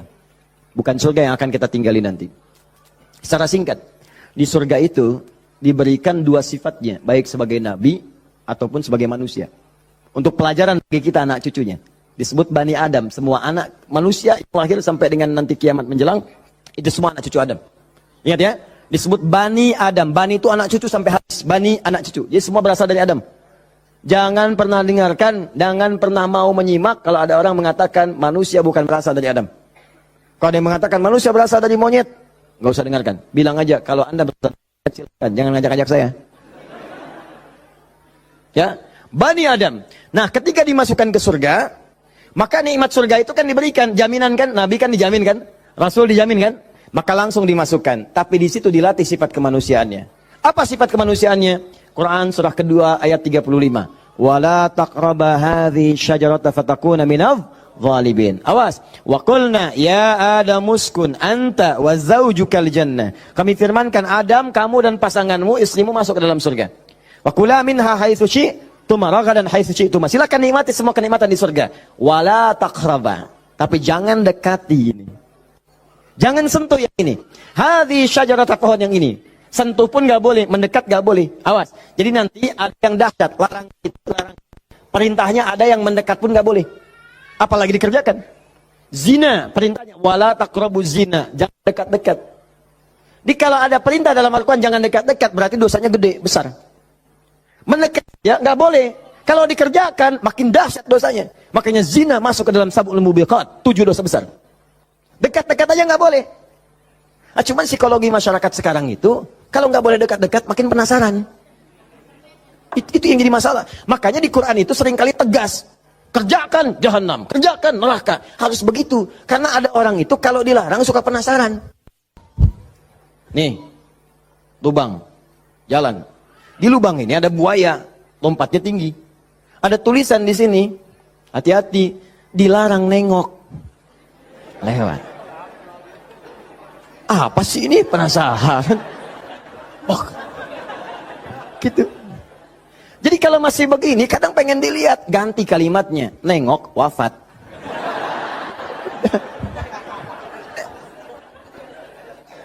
Selesai. Udah. Itu sederhana gitu. Jadi makanya banyak kalimat di Quran tuh begitu. Hati-hati. Ya, orang yang merencanakan pembunuhan berencana, Quran surah 4 misalnya kan, An-Nisa. Ya, misal, dia ayat ke 92-nya. Wa may yaqtul mu'minan muta'ammidan fajaza'uhu jahannam. Orang yang sengaja merencanakan pembunuhan, satu orang beriman saja, maka dia sudah pesan kapling neraka jahanam. Khalidan fiha, kekal di dalamnya. Wa ghadiballahu alaihi, Allah murka kepadanya. Wa la'anahu dilaknat wa 'adalahu 'adzaban 'azima, dan dijanjikan siksa yang dahsyat. Siapa yang pengen pesan kapling di neraka jahanam? Maka muncul yang seperti itu. Datang. Saya kembalikan ke sini, maka caranya adalah buka dulu ini nih. Buka dulu sekatnya. Tidak ada yang sempurna. Makanya Nabi Adam ketika kemudian ditempatkan di surga ujian ya, bukan surga yang akan kita tempati. Dari mana dalilnya Ustaz? Karena di surga nanti kita itu sudah nggak ada ibadah lagi. Nggak ada ibadah. Nggak ada yang salat lagi, nggak ada yang puasa lagi. Cukup di dunia aja. Di akhirat tinggal mendapatkan hasilnya. Kita panen nanti. Ya. Jangan terlampau soleh. Cita-cita di surga supaya bisa sholat tahajud. Allah, Bapak itu terlampau soleh. Udah tahajud di dunia aja. Nyampe sana tinggal nikmati. Tinggal dinikmati. Kebiasaan dunia masuk semua. Ya Allah, makan, nikmat, pengen anggur, gak usah jauh-jauh, tinggal ngambil. Masya Allah.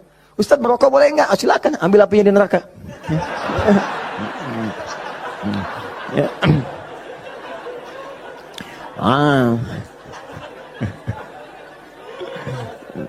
Dah. Jadi Allahu Akbar, Allah astagfirullah. Jadi teman-teman sekalian, ke situ kemudian turun ke bumi, jadi ujian.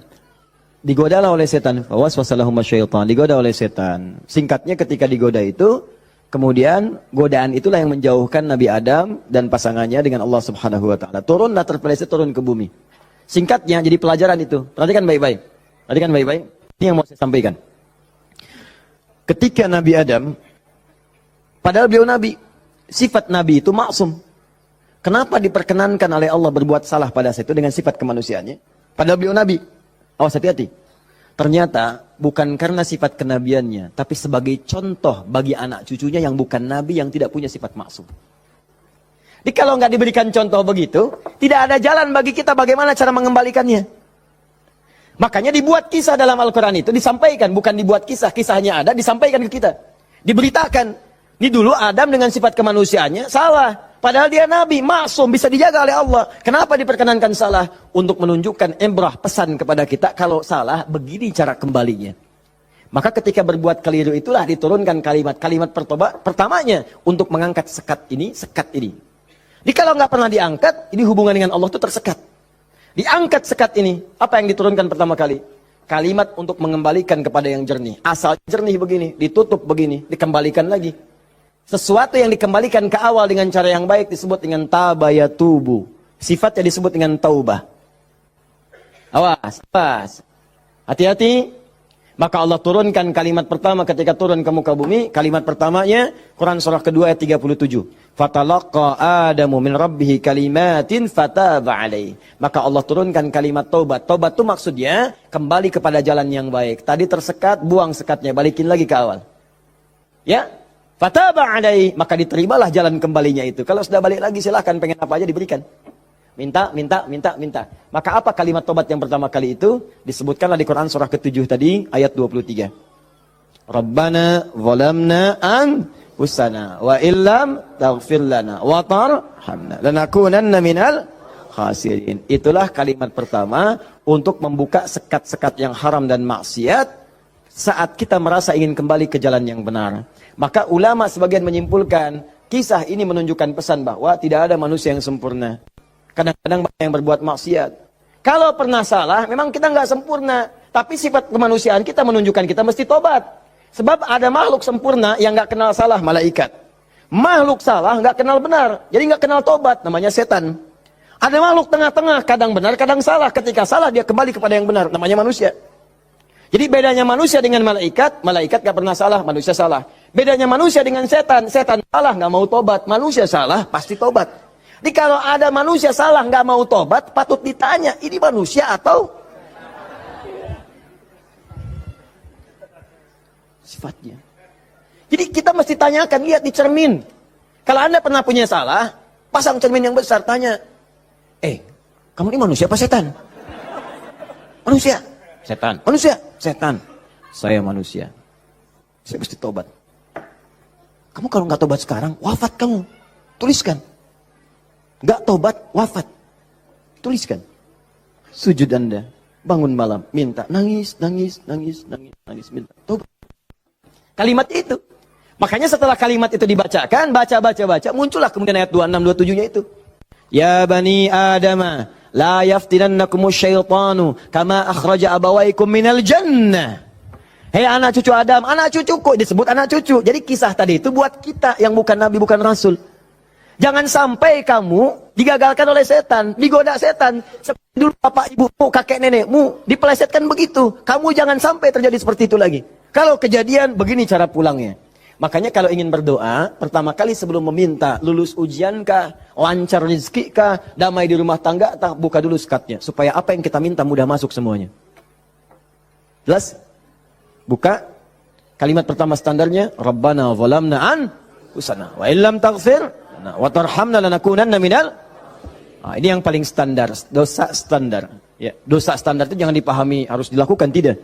Ya, kalau dikerjakan, begini awal membuka sekatnya. Paham?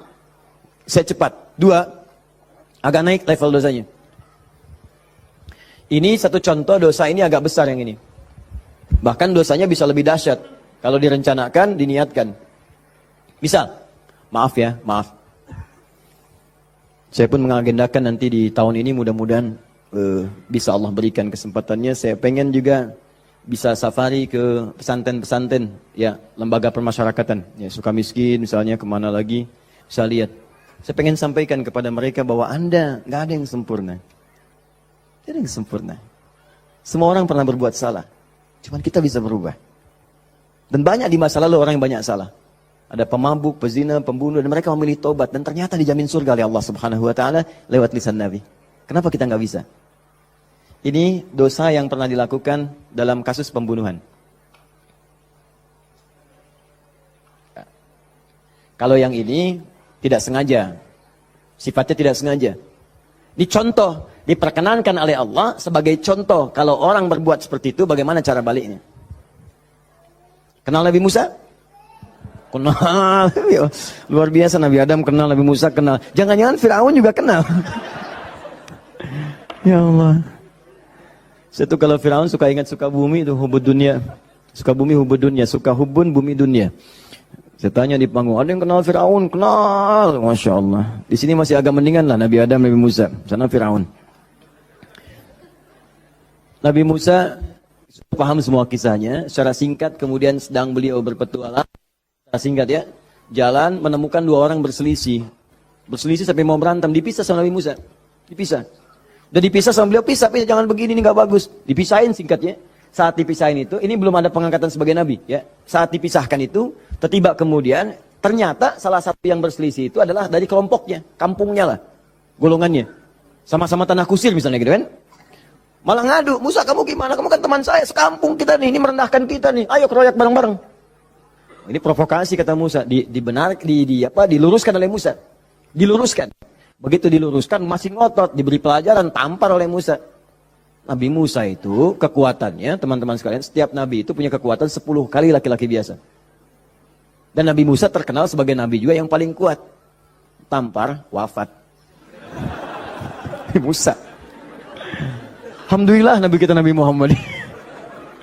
Ya, Nabi Musa juga baik, semua Nabi baik, semua Nabi baik. Ingat, jangan dipotong kalimat saya, Nabi kita semuanya baik. Semua baik. Semua baik, semua baik. Semuanya baik. Semuanya baik. Baik, tampar wafat. Begitu ditampar. Padahal Musa melakukan sesuatu yang benar. Dan gak ada niat. Memberi pelajaran aja niat. Niatnya memberi pelajaran. Bagus, memang benar. Tapi begitu kemudian dia wafat, ada perasaan bersalah. Apa doanya kemudian pada saat itu diabadikan dalam Al-Quran? Rabbi inni zalamtu nafsi faghfirli. Yang indah fataba alaih. Rabbi inni zalamtu nafsi, ya Allah aku salah. Zalim saya. Padahal nggak diniatin loh Pak Bu. Nggak diniatin. Cuman kejadian gitu kan. Dan itu belum ada pengangkatan sebagai nabi, belum. Nanti diangkatnya setelah bertemu nanti kisah yang lainnya. Di secara singkatnya, terjadilah peristiwa itu, lalu turunlah kemudian diabadikan doanya dalam Al-Quran. Rabbi inni zalamtu nafsi. Jadi kalau ada di antara kita, misal, pernah berbuat siapapun, tingkat kesalahannya sampai ke sini, nggak sengaja, atau pernah berbuat yang serupa, cepat taubat. Karena kalimatnya sudah turun. Nanti kalau sampai hari kiamat gak taubat, lebih berat lagi. Coba mau berkata apa di hadapan Allah Subhanahu Wa Taala? Hei, aku kan gak turunkan kalimat di bumi supaya kamu taubat. Kamu kan pernah bunuh orang kan? Tanggal sekian, jam sekian, kamu kejar-kejar, kamu tembak, kamu bom, kamu bunuh, kamu tusuk, kamu pukul, kamu macam-macam kan? Ada semua rekamannya terbuka. Aku turunkan kalimat taubat lengkap dengan kisah tuntunannya. Kenapa kamu gak taubat? Mau jawab apa? Allah sudah kasih cara pulang tapi nggak digunakan. Allah nggak salah kan di situ. Diturunkan kalimatnya dan bahkan dijamin fataba alaih, diampuni oleh Allah. Ayo balik lagi. Makanya 2000 tahun setelah Nabi Musa, lahir Nabi Muhammad SAW, itu diantara sahabat-sahabat yang jadi sahabat terbaiknya, kan dulu banyak yang hobinya juga begitu, jahiliyah. Ada yang hobinya berkelahi. Kenal Umar bin Khattab? Umar bin Khattab radhiyallahu ta'ala anhu, luar biasa. Tegas, kekar, wah, senang duel sebelum masuk Islam.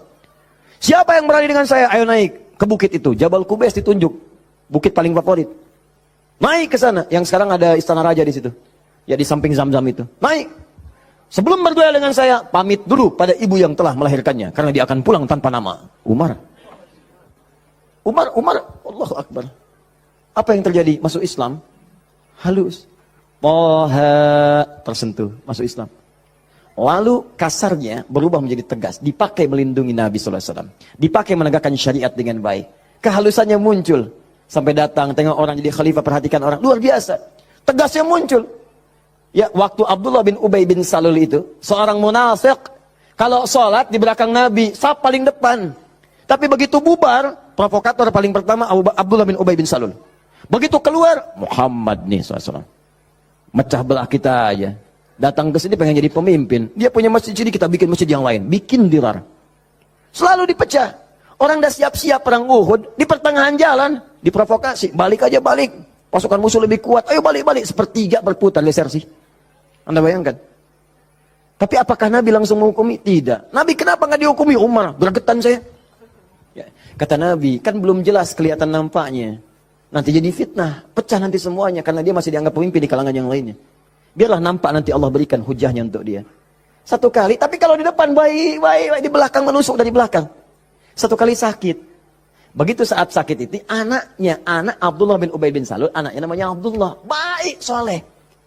Nah ini juga jangan simpulkan kalau keluarga misalnya bapaknya nggak bagus, pasti anaknya nggak bagus. Belum tentu. Belum tentu. Kenal Abu Jahal? Anaknya Ikrimah. Bapaknya musuh Nabi luar biasa. Anaknya pembela Nabi yang paling hebat. Penunggang kuda yang dahsyat. Saf paling depan kalau jihad. Sampai Nabi itu dengan menghormati Ikrimah tidak pernah menyebut Abu Jahal di depan Ikrimah. Jangan singgung bapaknya. Jangan. Supaya anak ini dalam ketenangan.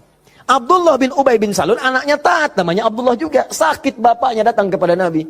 Ya Rasulullah, bapak sakit, kata Nabi, berikan ini. Kasih air. Berangkat pulang sana. Katakan dari Nabi. Datang, senang pulang. Ya abad, papa ini dari Nabi. Apa sih Muhammad? Lempar. Habis. Sampai sekarat disampaikan, datanglah Nabi ke rumahnya. Tapi nanti saat turun surat Taubah itu untuk dilarang menyolatkan. Begitu datang ke tempatnya, apa yang dikatakan? Manjanya luar biasa. Ya Rasulullah, itu di depan Abu Bakar, ada Umar dan yang lain-lain. Ya Rasulullah, biarkan aku wafat dengan mengenakan jubah terluarmu. Apa kata Umar?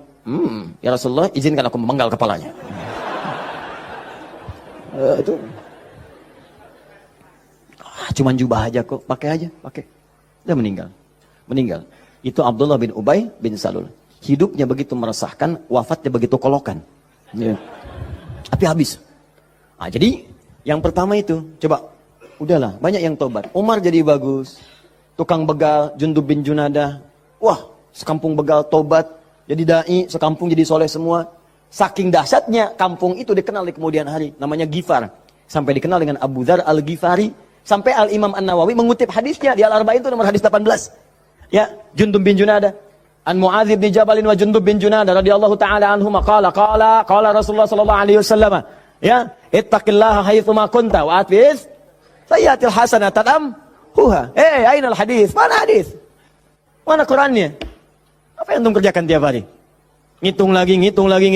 Mana bekal antum tuh pulang? Minimal sehari satu hadis. Ambil, walaupun nggak hafal hadis kan nggak mesti hafal. Baca hadisnya, lihat terjemahannya, amalkan isinya. Buka konsepnya.